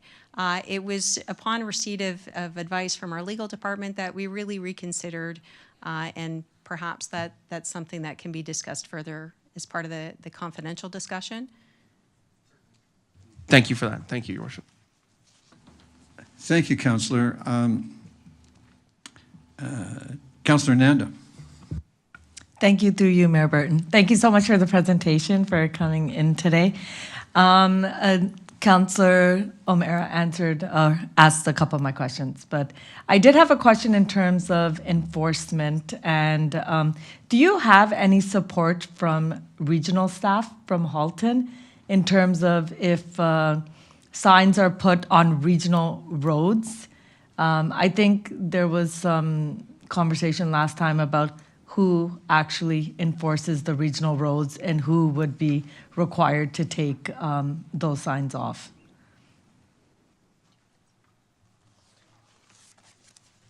Thank you for that question, through you, Your Worship. Municipal Enforcement Services really handles town roads. The regional roads there's an MOU with our Roads and Operations Department, so they handle the removal of any signage on those regional right-of-ways. So I think in the last election, at least, we found it very challenging that when candidates did put it on regional roads, that they would not get removed. So then, again, people talk about unfair advantage of not having signs up during elections, but then if they're put, as you say, and they're non-compliant and they don't come down, what do we do about that? Thank you. Through you, Your Worship. Thank you for that information. We can certainly take that away and speak to our partners in other departments and make sure that our removal process is enhanced for future elections. Hopefully they are removed in a timely manner, but we can work on that process. Okay, perfect. Thank you. Thank you, Councillor Nanda. Councillor Knoll. Thank you, Your Worship. That Councillor Nanda asked my primary question, but I do have a secondary question that sort of follows up on something that Councillor Muir was talking about. In terms of the shenanigans that happen, it's not just the matter of the bylaw potentially being used as a weapon against people that are playing games, but it's also what happens with the fines. So if somebody is fined, a couple times throughout the election, is that considered an election expense? Because I know that some campaigns run close to the limit, and if you had 3 or 4 fines throughout the campaign, that could potentially put you in a election finance limit conundrum. Has that been considered? And it's probably a clerk's question or a law question, but I'm just wondering if that's in the consideration. Through you, Your Worship, I would recommend speaking either to clerks or seeking an opinion on that. It was not considered as part of this review. Okay. Can we add that to the list of potential questions to come back in the future? Second, I do have one more quick question to it. Did we consider dealing with the issue of the materials that are used in terms of stakes? I know that I've had some constituents complain that they, over the course of, and I don't know if it's conflict of interest or not, because I did use these myself, but I don't know. I've had some constituents complain that they've driven over with lawnmowers the wire stakes that don't get picked up and hide in the grass.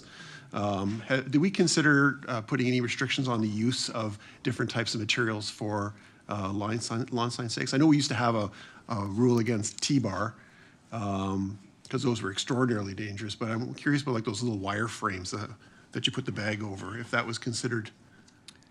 Through you, Mr. Mayor. So the actual material of the stakes was not, we do not outline what that needs to be. However, we do outline that the material needs to be not a safety hazard to the general public. So that was something that we would have to investigate further to determine if that was the case.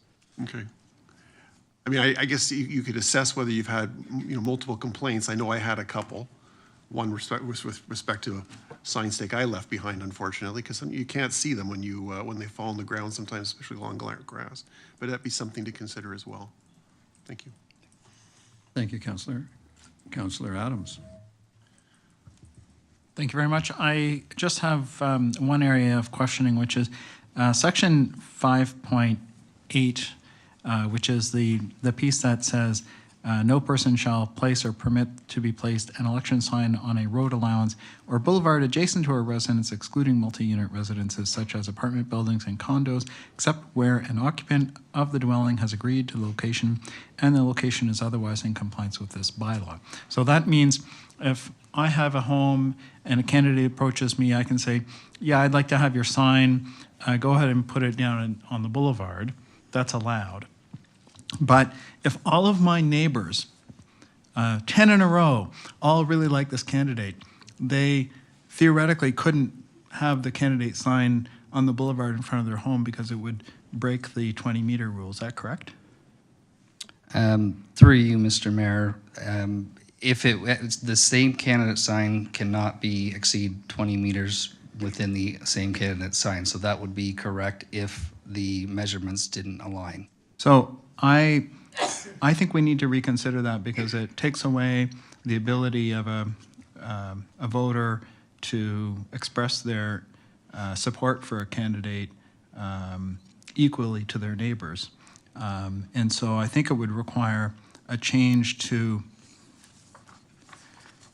section 11(2)G, where it says within 20 meters of another election sign for the same candidate, unless it's been something to the effect of, unless it's been permitted by, unless it's associated with a private property owner giving consent. And I'll leave you to the words, but could that be something that we could consider? Yeah, through you, Mr. Mayor. So the section that you're speaking of, it speaks to the road allowance. However, if the property owner or the candidate would like to put it on private property, that 20-meter distance does not apply. It does not apply? Not on private property. But if it's on the, but 5.8 allows it to go on the road allowance. Through you, Mr. Mayor, that's correct. So that would mean that I might be able to put it on the road allowance, but my two neighbors wouldn't be allowed to. And so there's a unequal element. They would have to put it on their private property. They couldn't put it on the boulevard. And so there are properties where it becomes difficult to put it on the private property, or it's unequal, is my point. And so we would have to make an amendment to the bylaw to make that allowed, right? Through you, Mr. Mayor, if you're looking to make the amendment for the road allowance for the distance of 20 meters, then that would have to be amended, yes. Right. So could we draft something that would allow that? Through you, Mr. Mayor, yes, we could take that back for sure. Thank you. Okay. All righty. Next is first-timers, Councillor Hazatiel and Councillor McNeice. So I think my question is on the table from what Councillor Adams said. And maybe I've forgotten, but so private property signs, glad to know that the 20 meters doesn't apply. Did we seriously let people put signs on the boulevard and on private property? Because I really didn't do that when I ran. So has it always been allowed to be on the boulevard with permission, or is that a new addition? Through you, Your Worship. So the placement of election signs on private property has always been permitted. Right. The placement of election signs on municipal land has always been regulated. So that historically has we've been telling people you have to put it back on private property. It's very difficult for some residents to understand, especially if there's no sidewalk and the private property is difficult to delineate. Then there's been a lot of confusion, and oftentimes, unless there's blocking sight lines or other issues, they have been left. Municipal Enforcement Services hasn't done that or hasn't enforced it, or would provide education to move it back if a complaint came our way. But it has always been that they've needed to put them back on private property. So this is a new addition, an option. Okay. It's a new option. Thank you for clarifying that. Councillor McNeice, I think that brings us to you. Thank you, through your worship. Sorry, just to clarify on the last comment, so you could have two per property, one on the private, one on public, technically? Through you, Mr. Mayor, yes, that's correct. Interesting, okay. Now, the map of where signs can go, so I know we had talked at one point about reducing, because you have one, at least in our ward, one end of Lakeshore to the other, and similar on Rebecca. So I get that, saying 20 meters of separation could conceivably reduce it, but I didn't see the 10 meters enforced too much. So I know it's hard to enforce these things. Is there any rationale for why we didn't sort of shrink or try to balance it between wards, the geographical area where these signs can go in the public right away? Through you, Mr. Mayor, we did look at options for trying to balance the appropriate areas for these signs to be located in each individual ward. We found it extremely difficult to do that, given the geographical area of each ward is very different. So that is why we did choose to recommend making the space longer between each sign to try and eliminate the amount of signs that were displayed. Okay, would you think that, say, the geographical amount of space was shrunk to half of what it is? Would it not be easier to enforce? I was just thinking if you got less space, it's a little bit easier to enforce and get folks to follow the rules. Through you, Mr. Mayor, I mean, if we have specific areas in each ward where there only could be signs, it would technically be easier to enforce. Not to say that it logistically would be better for the bylaw. Okay, just on businesses, and I know 3 of the wards have BIAs where we got really, a lot of businesses in a small area. So I know the poles that I don't think many people put signs on anyways was eliminated. But so how would you in a business area go about putting signs up?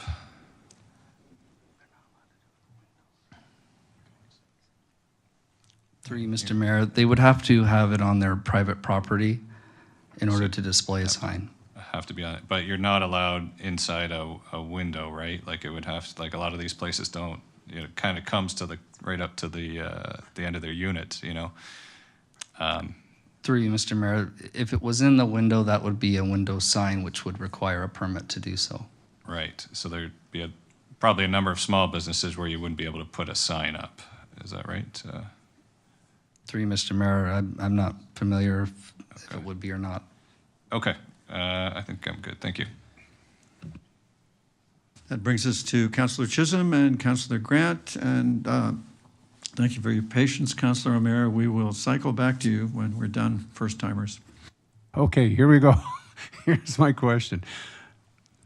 On boulevards in front of residents, you're telling us we have to get approval from the occupant of the home in order to put a sign on the boulevard in front of their house. Is that correct? Through you, Mr. Mayor, yes, that would be correct, Okay. with the exemption of multi-residential properties. Okay. So if we get approval,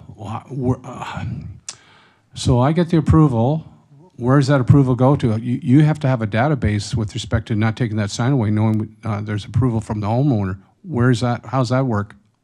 Through you, Mr. Mayor, we would have to receive a complaint from the member of the public or the property owner to indicate that the sign that's located on the adjacent boulevard is not in compliance by virtue of not having consent. Okay, so you're telling me it's not, you don't worry about the pre-approval, but based on complaint, that's positioned in front of their home on a boulevard, and that's where so that's what you would respond to, correct? Through you, Mr. Mayor, that's correct. Okay, that helps out.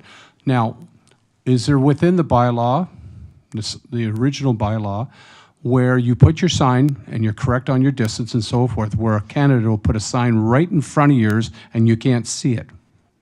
What's the deal with that? Through you, Mr. Mayor, that would be an enforcement challenge. So that's why we chose to not have a distance between different candidate signs.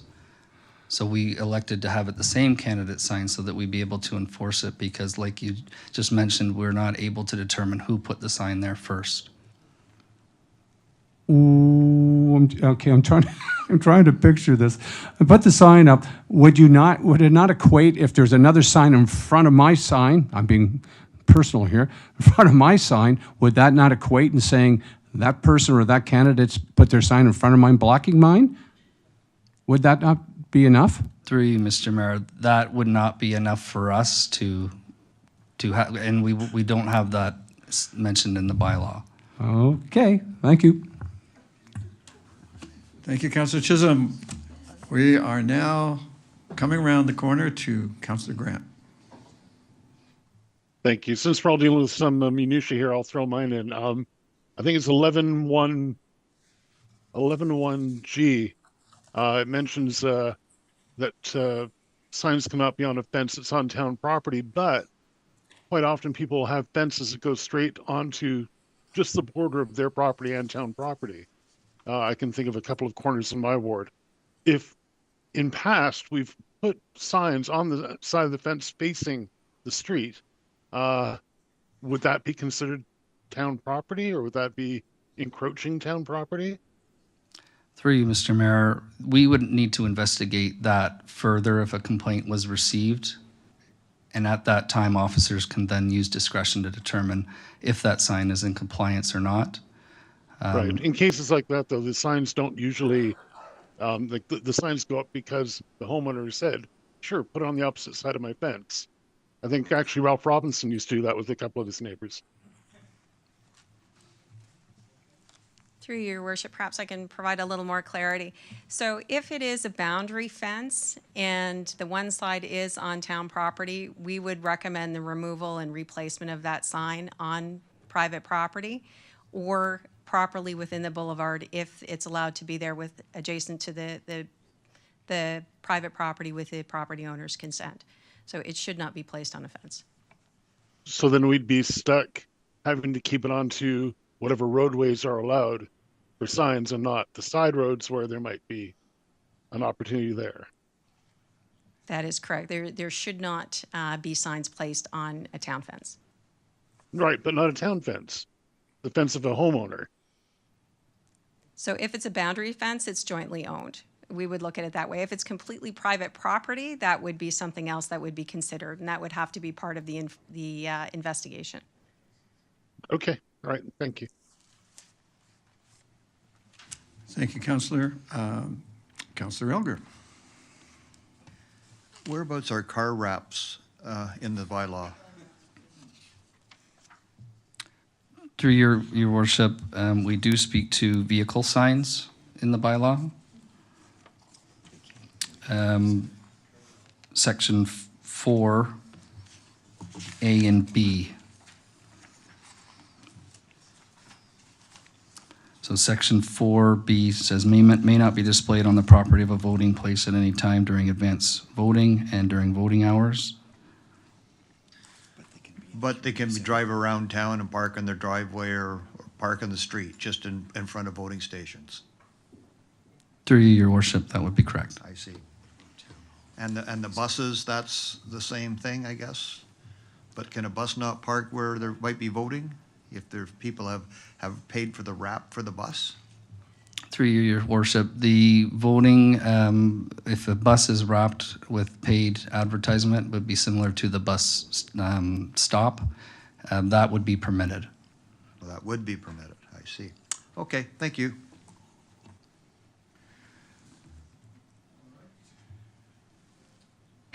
Okay, we're going to have round two now. Councillor O'Meara and Councillor Knoll. Sorry, and I just wanted to pick up on Councillor McNeese's comments about the ward. So one of the goals on your slides was equity, and I thank you very much for sending around the kilometers per ward.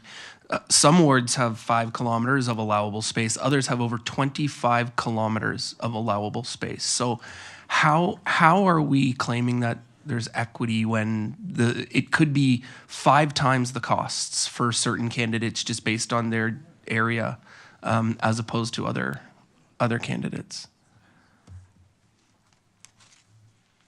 Through you, Your Worship. So it was definitely something we considered as part of the review. We had discussions with yourselves as well as independently. It's definitely a challenge. We understand that the kilometers per ward varies. I would say that that can change over time depending on road development and that sort of thing. We looked at removing sections of roadways within wards, and I think one of the wards, Church Street, was removed within one. The challenge really is determining how much of that is usable space. So although there may be 15 kilometers, not all of that is usable space. So portions of it won't qualify because sections of the bylaw will prohibit it because it doesn't have sidewalk space or there's not enough space within the boulevard. It's too close to intersections or driveways, whatever the case may be. So there's a number of factors that would make determining that true kilometer space very difficult. As such, we decided to leave it be. It has worked reasonably well. I would say the one ward where we would like to find additional space is certainly Ward 7. There's challenges there as far as having sort of that equitable roadway. It's certainly something that we will continue to look at in future elections, and any opportunity there is to add the arterial roadway that qualifies, we would do that in future elections. Okay, I might suggest with the tone of the survey, we're not looking to add, we're looking to find ways to minimize the clutter. But I mean, it seems like we might be predisposed to an outcome here by looking to add more areas. But anyway, I think there's some conversations on the blue paper to be had still, so thank you. All righty, it seems to have cleared the decks. Madam Clerk, with Council's cooperation, it's time to call our registered delegations. Elizabeth Chalmers. Welcome, Ms. Chalmers. We look forward to your information. Thank you very much. I wasn't sure if I was going to make it tonight, but pleased to be here. I did do a written delegation as well on the off chance that I didn't end up being able to speak. Thank you to Council for the opportunity to provide feedback on the election signs, and thank you to town staff for the comprehensive review and report. I'm speaking tonight as the president of the Joshua Creek Residents Association. Our Residents Association has always supported permitting election signs, and we have spoken to council on a number of occasions over the last 10, 12 years, as recently as January 2023 and as far back as the fall of 2014. We're very pleased that town staff are recommending changes to the election sign bylaw that permit the continued use of signs while also accommodating concerns that have come forward, whether it's concerns from council, from residents, from staff, etc. I did want to draw attention to the number of days that was being determined for signs in a municipal election, down to 30 days because municipal elections are longer. One consideration is to shorten municipal elections to the same as federal and provincial as one way to reduce the clutter. I know the suggestion was 30 days and that was deemed to be enough for advanced voting polls. I'm not sure that it is. Perhaps if 30 days is deemed acceptable, it should be 30 days in front of advanced voting polls as well. And I was listening to the live stream as I drove here, so listening to the various questions, and it is complex. And there's so many small niche issues that arise in different elections. But I do hope that there is a way to continue to ensure that we can have election signs and that there are ways to address those concerns so that we can continue to have the fairness, the visibility, the transparency within an election campaign, but also address the concerns that have arisen about it. And we do want to suggest that perhaps Halton Region should be requested to reverse their ban so that it doesn't, because that's possibly one of the reasons why we're jamming signs onto other streets.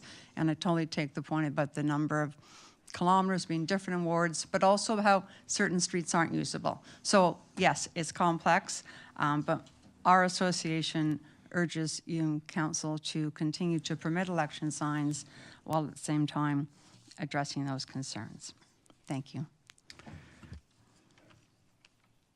Thank you, Ms. Chalmers. Councillor Nanda may have a question for you. Hi, Elizabeth, through you, Mayor Burton. Thank you for your delegation. Just a couple of questions. Just based on the report and your delegation from the Residents Association, did you have public input as well? We did. We encouraged our people to do the survey. Yeah. That came out, So based on the survey, you would see that they want less signs. Right. And less places to put signs. So would you agree with that? Well, I don't know if the survey asked about any signs, but I think in general, people don't like signs, not just election signs. And so we're not taking down all signs. And I think that the election signs, and we've always agreed as an association that they do serve a purpose. On our board, same comments, there can be too many. In Ward 3, 2014, 9 candidates ran for town councillor that year. In addition to the region, the mayor, there were 4 or 5 that year for mayor. So it was quite extensive in Ward 3, and there absolutely were concerns raised. But an outright ban doesn't serve everybody. So yeah, there should be a way to accommodate the people of course. that. And I think we're not looking for an outright ban, but we're looking for what a lot of our residents, like I think in our ward, we had 12. I don't know how many candidates we had in the last. Yes, you had a same issue. Including the mayor and the regional chair and everyone. So yes, we do, but I think we're looking at a lot of like sightline issues, blight, and just reducing clutter. And I mean, to be honest, we have social media. You get bombarded by that too now. So to say that there wouldn't be visibility, I'm sure candidates these days find ways to get to everyone's door. But I think what we were looking at is based on the survey, and that's why we did public consultation, that a lot of people feel like there's too many signs right now. I don't think that we said that there's no visibility without signs, but that they contribute to visibility in an election. Thank you. Thank you. Thank you. Councillor Haslett-Deal. Thank you, Elizabeth. Through you, Mayor Burton. Was your point about the regional roads to allow sort of not more signs, but rather to distance them out so there could be more limits on some of the town roads, which would space out, maybe create a less of a in-your-face, we can only put them here. So that was really your point, is if that occurred, it wouldn't appear to be such visual clutter. It would actually be there'd be an opportunity maybe to space things out more. I think it contributes to clutter to some extent. I mean, you can look at Ford Drive as an example, right? Yep. It's regional above Cornwall. Yep. So it's heavier south of Cornwall, nothing on the way up, right? I don't, upper middle, I guess it's regional the whole way, so that's a bad example, but. Right, okay. Thanks for continuing to stand up for signs in a public realm. Thank you, Ms. Chalmers. Madam Clerk, the next delegation. Pierre Savageau. Welcome, Mr. Savageau. Council looks forward to your take on the issue. Yes, good evening. I'm happy to be here. I'm in favor of the election sign bylaw 2025-16, which supports our democratic system of transparency, fairness, and equity. I firmly believe election signs are crucial for raising awareness among residents for upcoming elections and candidates in the running. Every method of campaigning, such as door knocking, social media, and election signs impacts the outcome of an election. Incumbents would have an advantage if election signs were only permitted on private property. Election signs are no more distracting to drivers than other signs drivers see on a daily basis. In fact, I'm just gonna side comment, stop signs, I don't believe a lot of residents of Oakville even stop at stop signs. I've seen residents going through red light, street lights. So in other words, election signs I don't think will have an impact. Now the public space is our space. So election signage within reason belongs in the public domain. I just want to add a little further comment, which I hadn't prepared for based on the input of councillors. Councillor Chisholm, mentioned about the height of 1.2 meters from the ground to the top or to the bottom of a sign.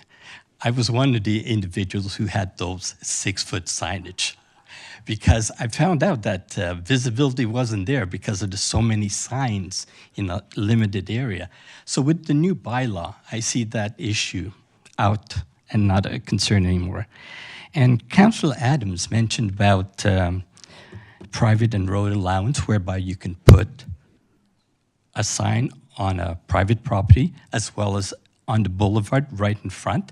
I think that's not justified, having 2 signs within the same area. The 20-meter should still apply for a distance between the private and the public area. And that's all I have to say. I hope you take consideration what I've said, and good evening. Thank you, Mr. Sauvageau, for the time and trouble you took to bring your remarks. Councillor Adams. Thanks, Pierre, for joining us. I think I need to clarify my comment because, and I appreciate your feedback on it.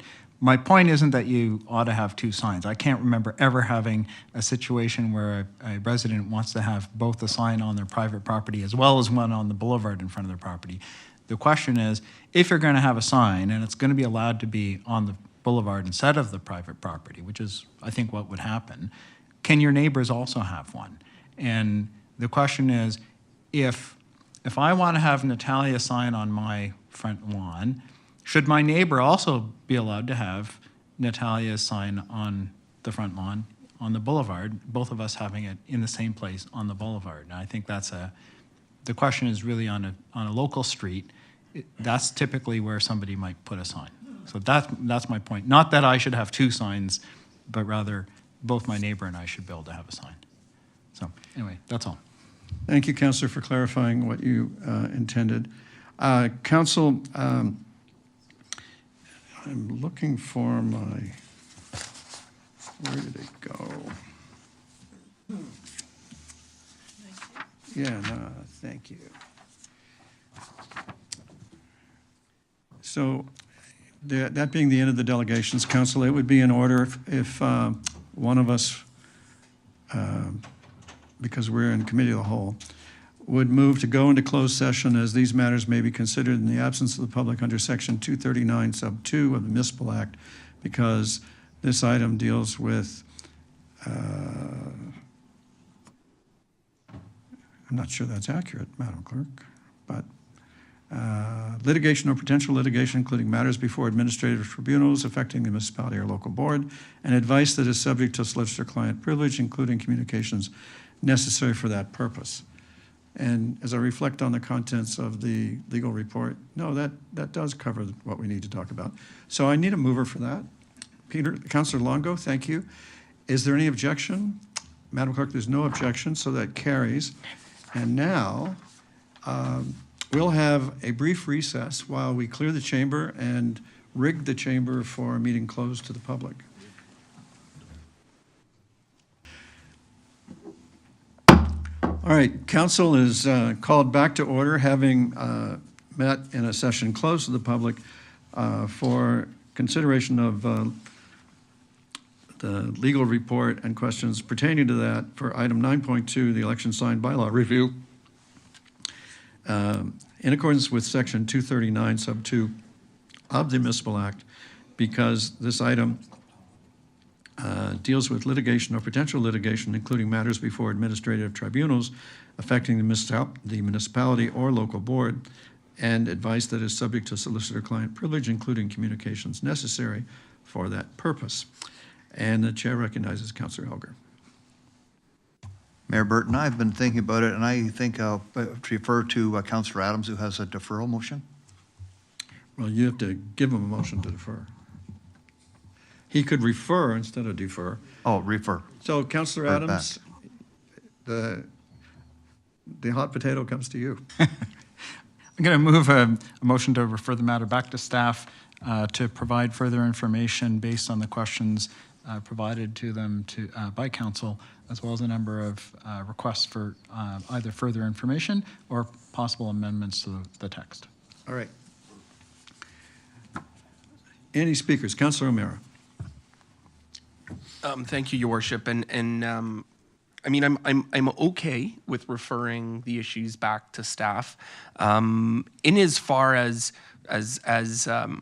Ms. Chalmers had mentioned, she spoke to this issue in 2014 and she spoke to this issue in 2023. And both times I have not been able to get an up or down from this council on whether we should restrict signs to private property, because we are studying and looking and these sorts of things. And to my dismay, both times in staff reports, that option hasn't come back to us or hasn't been explored. So I'm okay to support the referral if staff can also find a way to ask residents whether they're okay with signs on private property and not on public property. I think we are tiptoeing around it, and some of the survey responses might be inclined to agree that signs are blighty. 5 million pounds of non-biodegradable plastic every election, federal election, gets used, all made with PVC, all non-recyclable, so they go right into the landfill. And by and large, it's unenforceable. What we are trying to do is create rules around something that we just can't enforce because of the nature of how it goes. So I'm okay to support referral. I would prefer to defeat this motion and just bring back the original motion that Councillor Nanda and I did put forward on January 30th. But if that's not the will of council, I'm happy to support the referral. But I would also maybe add, if staff can include the option of private property signage, like over a dozen municipalities in Ontario have done now, and none of them are more democratic than us. And there is incumbent losses in all of them, like in Burlington, as I said, 6 of the 7 incumbents lost their election, and they did that without signs all over the public right-of-way. So I would ask that if we can add that to the referral, if staff would be okay with that, then I'd be happy to support. Thank you, Councillor. Councillor Giddings. Thank you, Mr. Mayor. Question for staff, I suppose, in terms of what further public consultation would be done? Would it follow what's been done in the past, and timing, seeing as there's an election being planned for in 12 months from now? Through you, Your Worship, we could conduct another survey and ask that question specifically on whether or not residents would support the removal of candidate signs from public right-of-way and allow only on private property. So we could go back out to the list of residents and organizations that we consulted. So if that's acceptable to the mover. Sure. If you want to ask specifically for further consultation, do you have? Yeah, I think. Do you have specific wording on that question that you want to ask? No, as opposed to a broad reconsultation. I just think it's important that the public able to have their say and provide their feedback. Nothing was wrong with the consultation before, so it'd be similar as you mentioned in terms of asking that specific. I guess you had 2 specific questions: one an outright ban and one from public property. Correct? I think we would like to make it clear that if there's a removal of signs from the right-of-way, that the ability for residents to post candidate signs on private property would still be in place, just to make sure that there's clarity there. But we would ask any questions surrounding that. We would have to look at it and see what other questions we would ask, but we would want to make sure that that intent is clear. That it was clear. Great, thank you. And I think, sorry, and to be specific, I think you're talking about doing a virtual survey as opposed to trying to do open houses, because it doesn't sound like the open houses were terribly useful.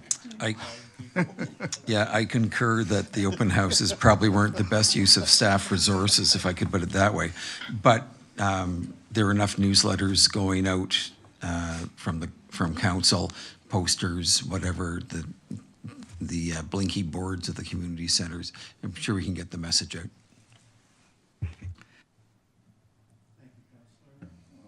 Thank you, Councillor Giddings. I have a list of I've made notes of the 12 items that you all surfaced in the discussion.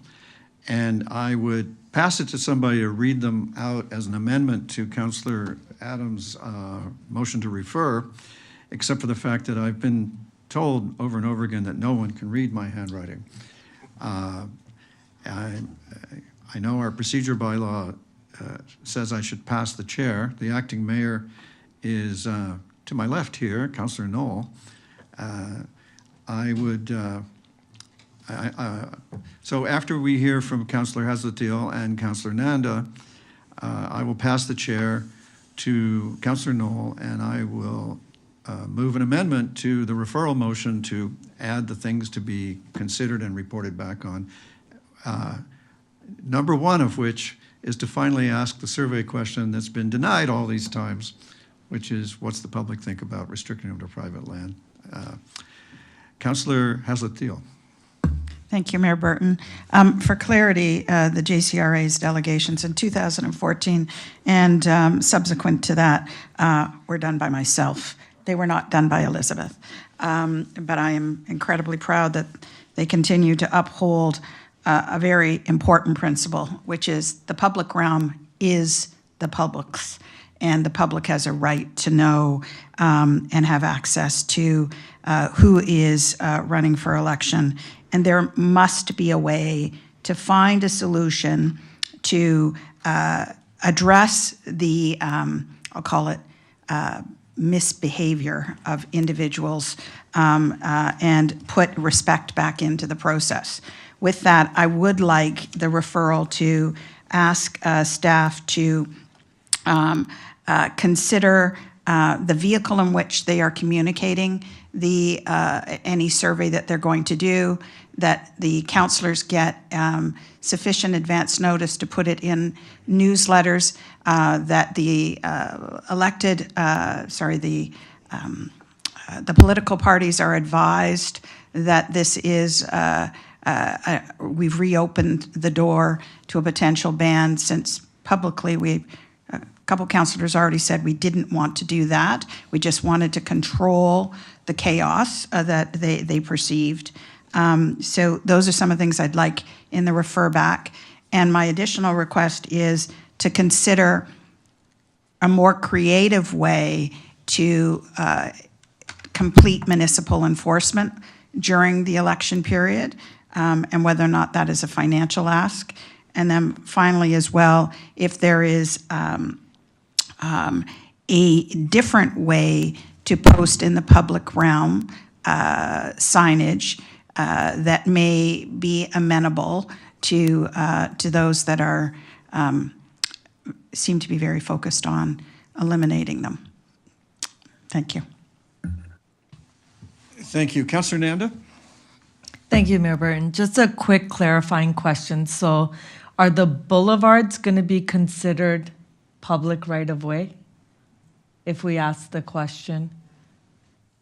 Through you, Your Worship, the boulevards are considered as part of the municipal right-of-way. Okay, so then when we're saying private property, it can only be on private property then? That is correct. Okay, all right, thank you. All right, Councillor Knoll. Thank you. So in that list that you're going to read when you pass the chair to me, Can you add also the, when we're exploring options, as was suggested by Councillor Hazathiel, that we look at best practices in other municipalities, how they got around it? Because I know Burlington, for example, they have designated spaces. So when they come back with this information on other jurisdictions, to look at this as a possibility, can we also find out what best practices are in other communities where they have alternatives? Already in there. Oh, that's great, okay. May I give you, does anybody else need to go now, or are we've done this? Councillor Knoll, Acting Mayor Knoll. Thanks. So further questions? I recognize the mayor. Thank you, Mr. Acting Mayor.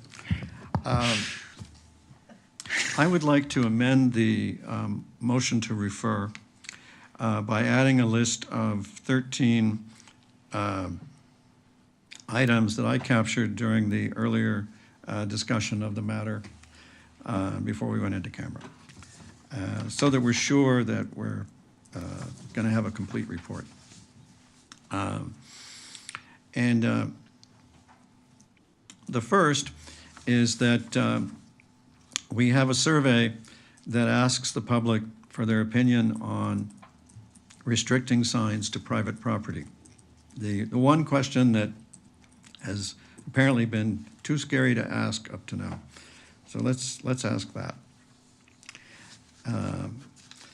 Second,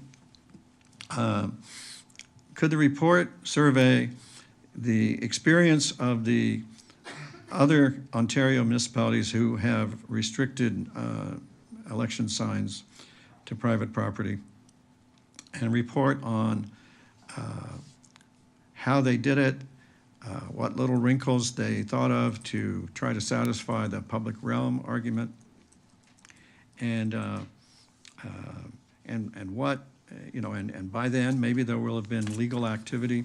So keep a constant. So as part of this item would be to continue to survey the horizon for legal actions. And then in line with the experience in Burlington and possibly others, is there a way to set up an equal amount of public space in each ward, such as, metaphorically, I'll use the word a corral, so that the public realm argument is still given some regard. So that's two pretty long ones. I apologize for that. So then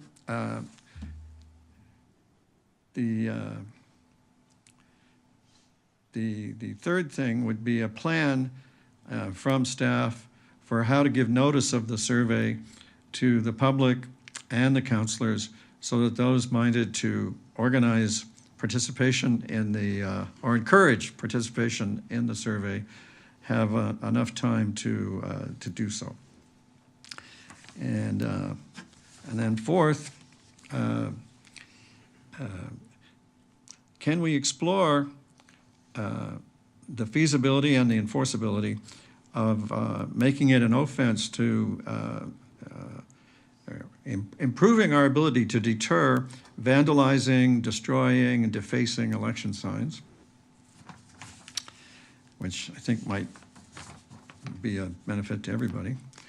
And then we need to explore, if we're going to have signs, we need to explore what kind of dispensation we might be able to give for those cases of boundary fences that Councillor Grant mentioned, for example.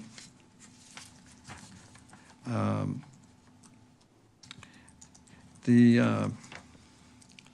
we come to enforcement. We need a report that clearly lays out what's enforceable and what's not. It is I will say in a half humorous way, it is kind of a team sport in Oakville to pass bylaws we know we can't enforce. We've got to, you know, I think the other day we learned we have 17,000 bylaws, and I'm pretty sure that there's a few of them that are impossible, if not only that are difficult, if not impossible to enforce. in line with the point about,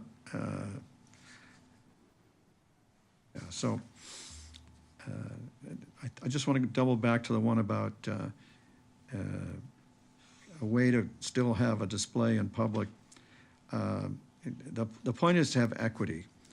And in aid of that equity, when we report the amount of street space that's available for signs, we really need a breakdown as to what, usable space. We all took that point, but without any measurement of that, we are no wiser from knowing that it's not, that there's this element. We'd like to know that element.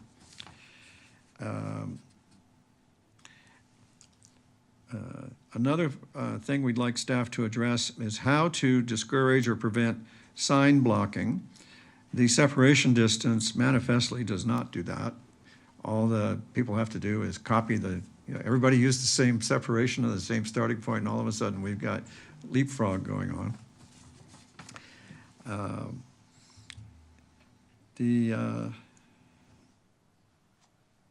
The issue of fairness also arises in the 20-meter rule when we get into any area where the lots are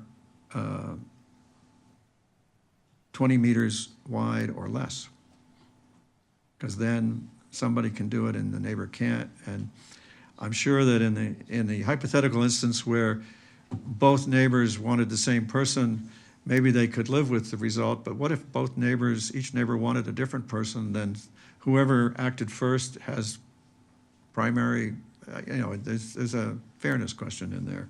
So we need to consider, how do we work that 20-meter rule in neighborhoods where lots are not wide enough for that?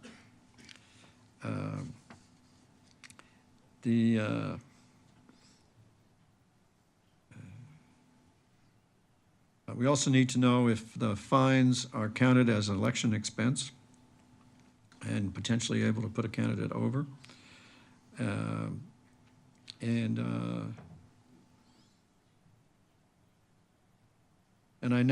I found a note that even I can't read, which proves my handwriting is bad.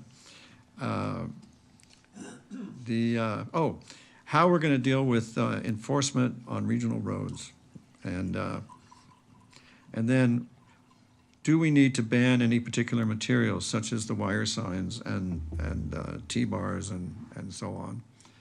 And dare we make rules about what fasteners can be used? Do municipal enforcement find any particular style of fastener, of sign to stake, harder to deal with, or is there any need there?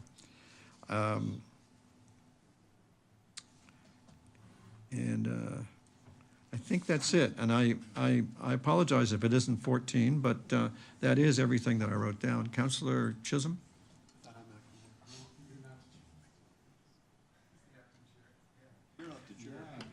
Councillor Chisholm. Thank you, Acting Mayor. I understand where we're going with this, but I'm struggling with the private property and the boulevard and how we question it. I think it's got to be very clear on what we're looking for, because I'll be honest with you, if I put out a question, say, would you like to have signs on private property? I would guarantee in my ward, no. And I'll tell you why, and I went through the campaigns. People do not want to, in this environment, in a political environment, do not want to be identified with any political party because there's fallout with respect to their neighbors and so forth. So I'd be very careful with that one. So whatever the question is, the question has to be designed where, if we just said, would you want a sign, they'll probably say no. So I think you need to look at how you're going to, and I don't have the answer for how you're going to design the questions. It could be more than one question. So I don't know how we filter that through communications or through our CAO before it goes out. I just want to be very clear on what we're asking because I think that we're going to have some challenges on that. I'll just leave it as that. Thank you. Mayor Burton, do you wish to comment? That too. Okay, I thought that's what it was going to be. Okay, next up on deck is Councillor Hazethiel. Thank you, through you, Acting Chair Noel.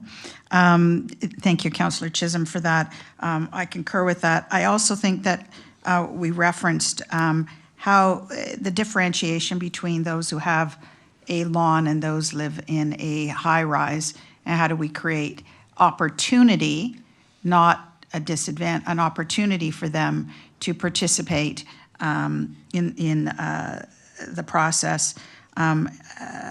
I think that needs to be added. And I think that Councillor Chisholm's made an excellent point.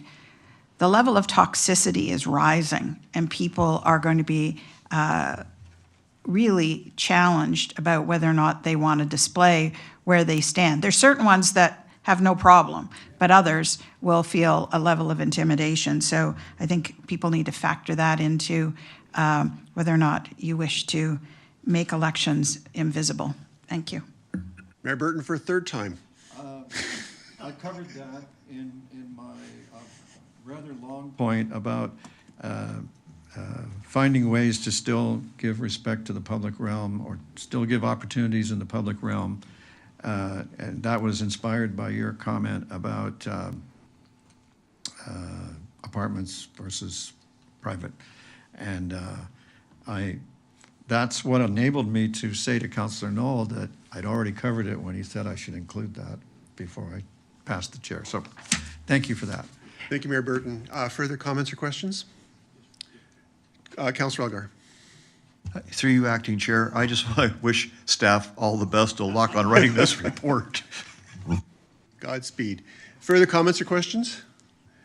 Okay, the amendments on the floor. Any objections to Mayor Burton? I was going to call him Councillor. Any objections to Mayor Burton's amendment to the motion by Councillor Adams? Okay, that's carried, and I'll pass the chair back to the Mayor. Council, may I call the vote on Councillor Adams' motion to refer as amended? I see no objection. Anybody object to Councillor Adams' motion as amended to refer the matter back to staff? Madam Clerk, there's no objection. Councillor Adams, congratulations, your referral motion is carried. It's sweating, yes, yeah, sweating. Council, unless I have become mistaken due to the advancing hour, it looks like it's 10 p.m. So we have 30 minutes to power our way through or extend the hour. 10.4, Heritage Way Neighborhood 40-kilometer area speed limit review. Is there a motion? Councillor Elgar. Mayor Burton, I will move the staff recommendation, not because the 40 kilometers seems to have slowed people down, but they seem to know how to drive better because the accidents have dropped. 3 years before it went in and 3 years after it went in, the accidents have dropped from 55 to 24. Pretty good improvement, so. All right. Any objection to Councillor Elgar's motion? Madam Clerk, there being none, I declare that carried. 10.5, the Oakville vacant home tax. Is there a motion? Councillor Knoll. The staff motion, recommendation is moved by Councillor Knoll. Any objection? There being none, that's carried. Thank you, Councillor Knoll. 10.7, 14 Mile Creek and McCraney Creek flood mitigation. We have a presentation by Director Stephen, and we have a delegation in the person of Pierre Sauvageau.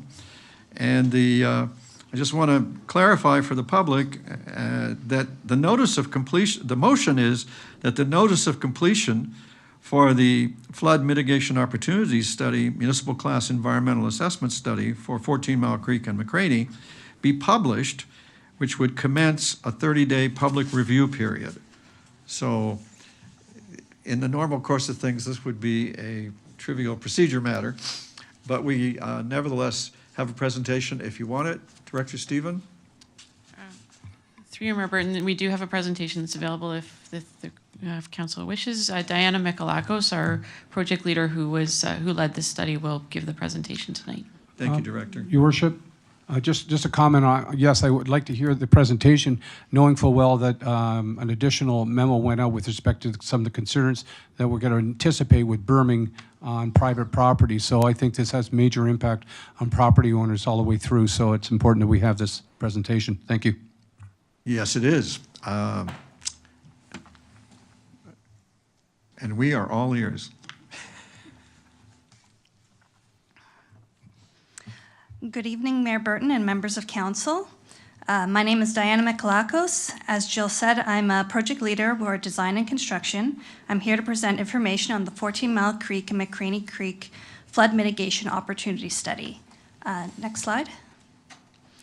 This study builds on the 2008 town-wide flood prioritization study that identified these two watersheds as having areas prone to adverse flooding.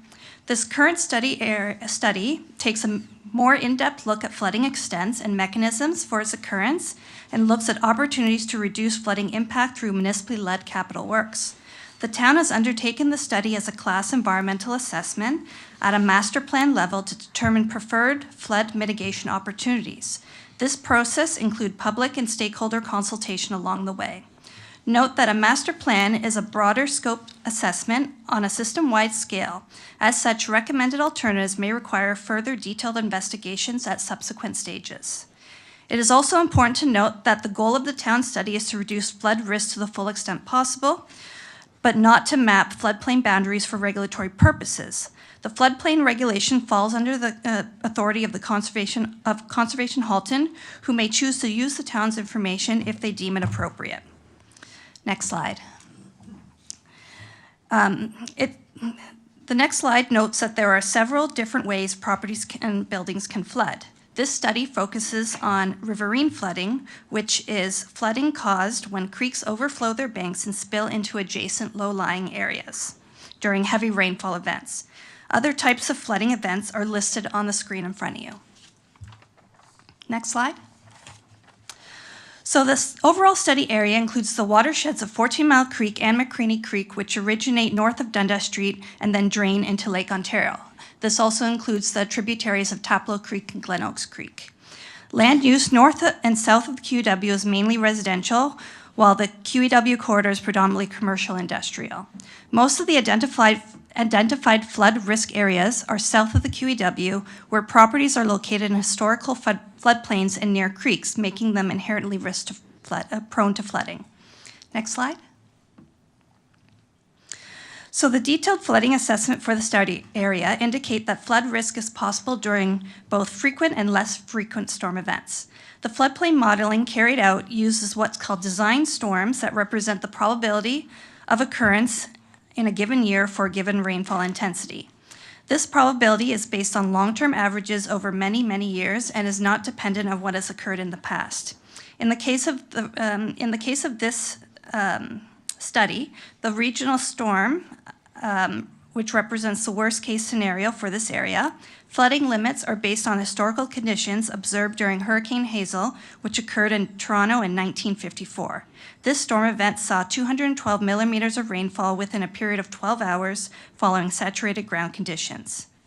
Before moving on, it's also important to define what flood risk is in the context of this study.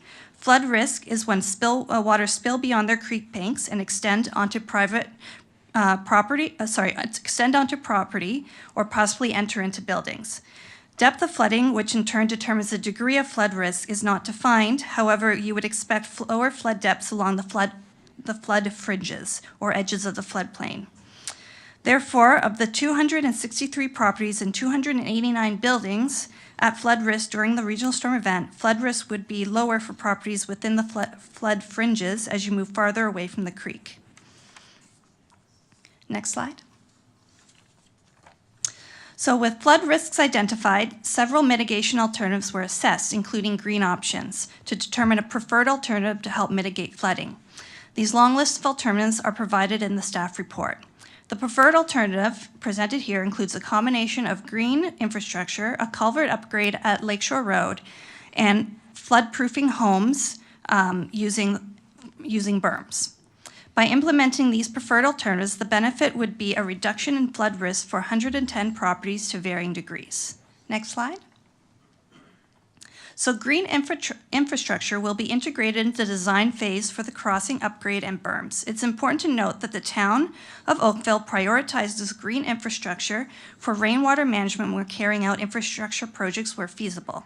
This green approach has already been implemented in various projects across the 14 Mile Creek and McCraney Creek watersheds, including a green roof, bioswales, and pond, and such green infrastructure will continue to be a priority for the town. Next slide. It is also recommended to upgrade the crossing at McCraney Creek at Lakeshore Road to increase its size. This upgrade aims to reduce flooding for several upstream homes and enhance its capacity to prevent flooding over the roadway during severe storm events. This work was further recommended through the McCraney Creek Bridge Replacement EA study completed in previous years. In addition to improving flood risk for the area, this project will include the realignment of the creek to enhance conveyance and reduce the potential for erosion. It will also provide an opportunity to incorporate natural channel design. And timelines for this construction or this project is provided on the screen in front of you. Next slide. So next is berming. This option was selected for the potential to reduce flood risk at a relatively low cost. However, there are challenges associated with this recommendation that will need to be explored at a later stage. Currently, the location of berms is identified at a high level, but we would aim to construct berms on public lands to the full extent possible and seek arrangements from landowners if impact to property are unavoidable. Full participation from landowners is required to realize the benefit of this type of protection. Additionally, we have noted that constructing berms could impact several trees depending on their location. At this high-level assessment stage, the exact impact on the number of trees is unknown. Our goal would be to optimize berm locations during detailed design to minimize tree removals and to compensate for any loss of tree canopy in accordance with town protocols. Notably, berming areas overlap with potential future erosion mitigation projects. Erosion mitigation works along creeks typically involve disturbance, tree removals, along with planting new trees and other vegetation at the end of construction. Therefore, it is recommended to assess berming feasibility during these projects to avoid disturbing areas twice. Currently, one berming area along McCraney Creek north of Rebecca Street is scheduled for erosion mitigation in the 10-year capital plan, with design starting in 2031 and construction in 2034. Next slide. So as noted in the slide in front of you, after implementation of the preferred alternative, flood risk will still persist in many areas. It is important that all Oakville residents be aware of their flood risk and take advantage of the resources available to them. Flood emergency preparedness plays a critical role in safeguarding homeowners' property and well-being. Resources to assist landowners are available through oakville.ca, Region of Halton, Conservation Halton, as well as the University of Waterloo's Intact Center on Climate Change Adaptation. In addition, the town is currently working on a flooding awareness campaign set to launch later this year. So our last slide. So finally, the 14 Mile Creek McCraney Creek Flood Mitigation Opportunity Study is now complete, and the final report is expected to be delivered in March 2025. The delay in report delivery is due to recent staff changes at the project's consulting firm, WSP. As a result, more time is needed for the new team members to familiarize themselves with the project and finalize the report. So here on this slide, we have our staff recommendation to commence the 30-day public review starting in April to gather final feedback from the public. The final study report will be made available online for review, and hard copies will be available as needed. Notices will be mailed out to residents located within areas identified as having flood risks. And that's the end of my presentation. I'm happy to answer any questions that you may have.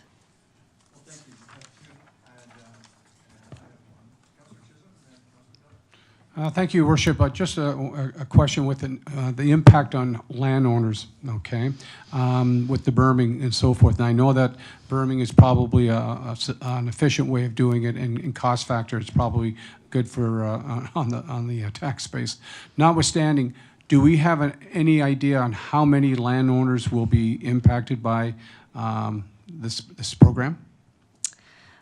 Through you, Mayor Burton, that I don't have the number for, but we can get that number for you after the meeting. Yeah, the report's coming in March 2025, the final report.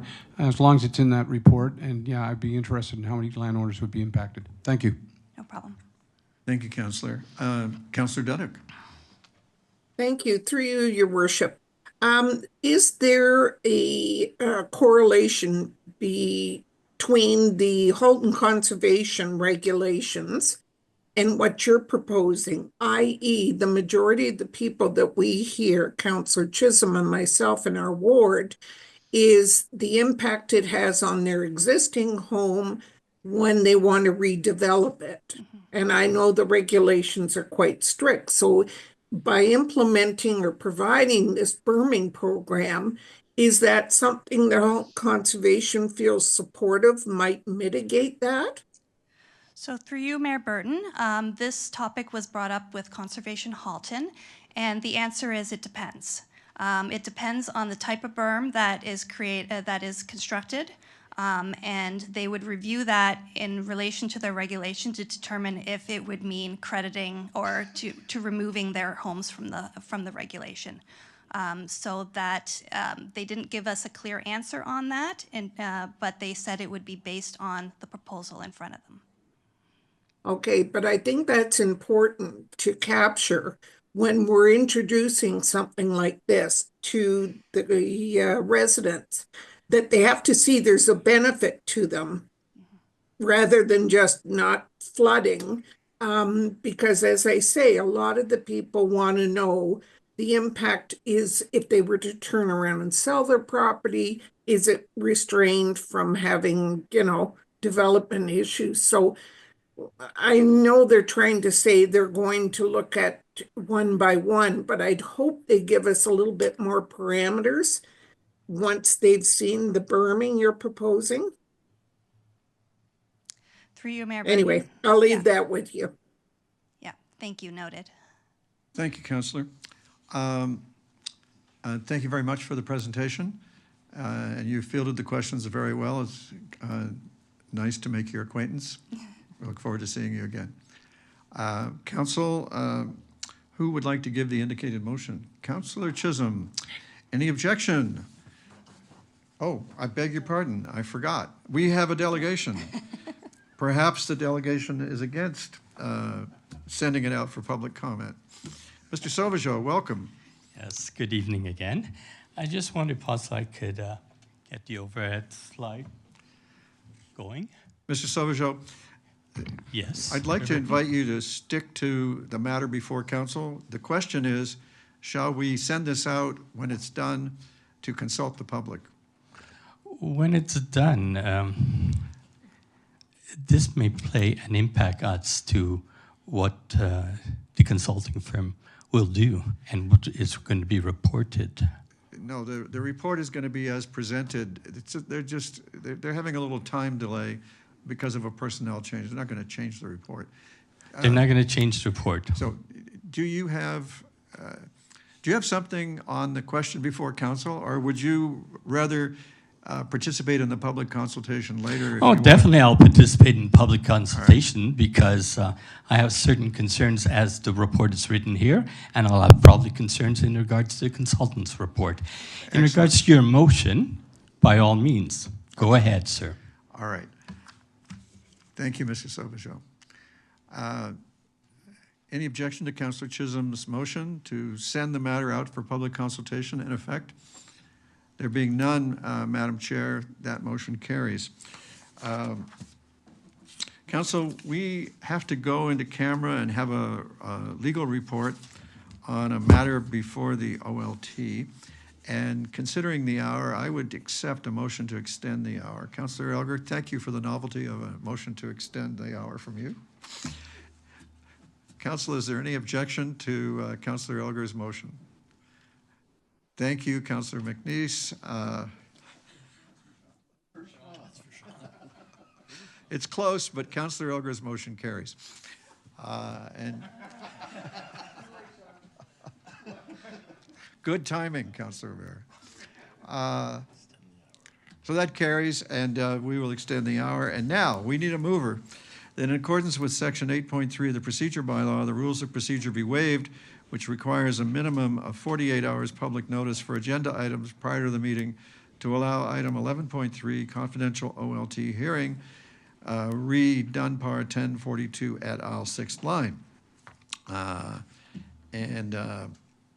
I'd like to mention, before we take that vote, that this motion is allowed under Section 239 sub 2 of the Municipal Act because it deals with the litigation, including matters before administrative tribunals affecting the municipality or local board, and advice that is subject to solicitor-client privilege, including communications necessary for that purpose. Now we'll take a vote. Any objection? Madam Clerk, there's no objection. I declare that carried. And Council, you have 4 or 5 minutes to get a drink or whatever you want to do while we clear the chamber and set the meeting room up for a session closed to the public. Council has met in a session closed to the public to consider the matter of the OLT hearing on Dunbar, and this is permitted to be considered in the absence of the public under Section 239 sub 2 of the Municipal Act because it deals with litigation, potential litigation, and matters before administrative tribunals affecting the municipality or local board, and advice that is subject to solicitor-client privilege, including communications necessary for that purpose. While in camera, staff direction was given by council, and council, that brings us to advisory committee minutes, and we need to receive them.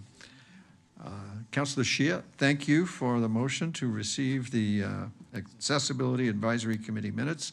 Any objection? There being none, that carries. I believe that now we need a motion to rise and report. Looks like Councillor Longo won that race. Any objection? There being none.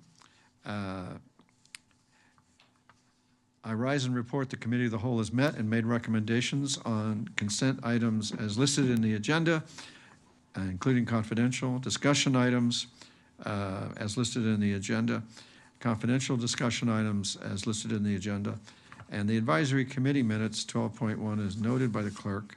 And we need a mover and seconder to adopt the report. Councillor Grant and Councillor Nanda, thank you. Any objection? There being none, the report is adopted. Council,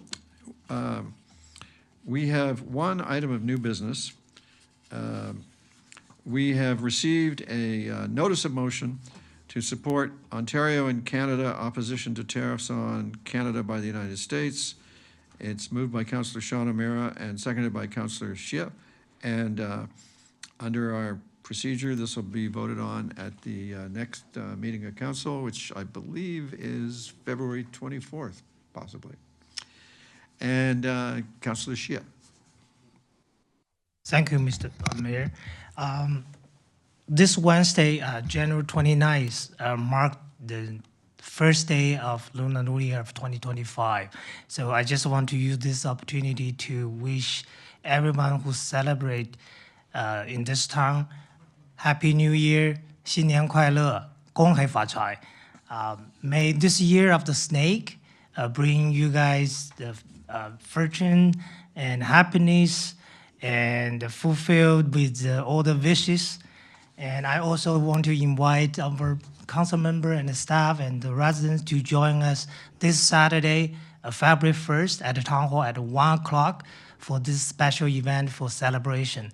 It's free to entry, a lot of free food, performance, including traditional line dance, music, opera. So hope you can enjoy. Good to see you there. Thank you.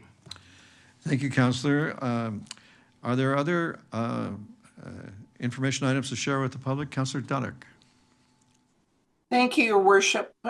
Earlier this evening, I tried to log on, and unfortunately, even though I could hear the meeting taking place and the vote taking place, I was not permitted to be able to participate And so I wanted to just say that while I wasn't able to participate, I did hear the discussion, and I'm thrilled that the vote went the way it did.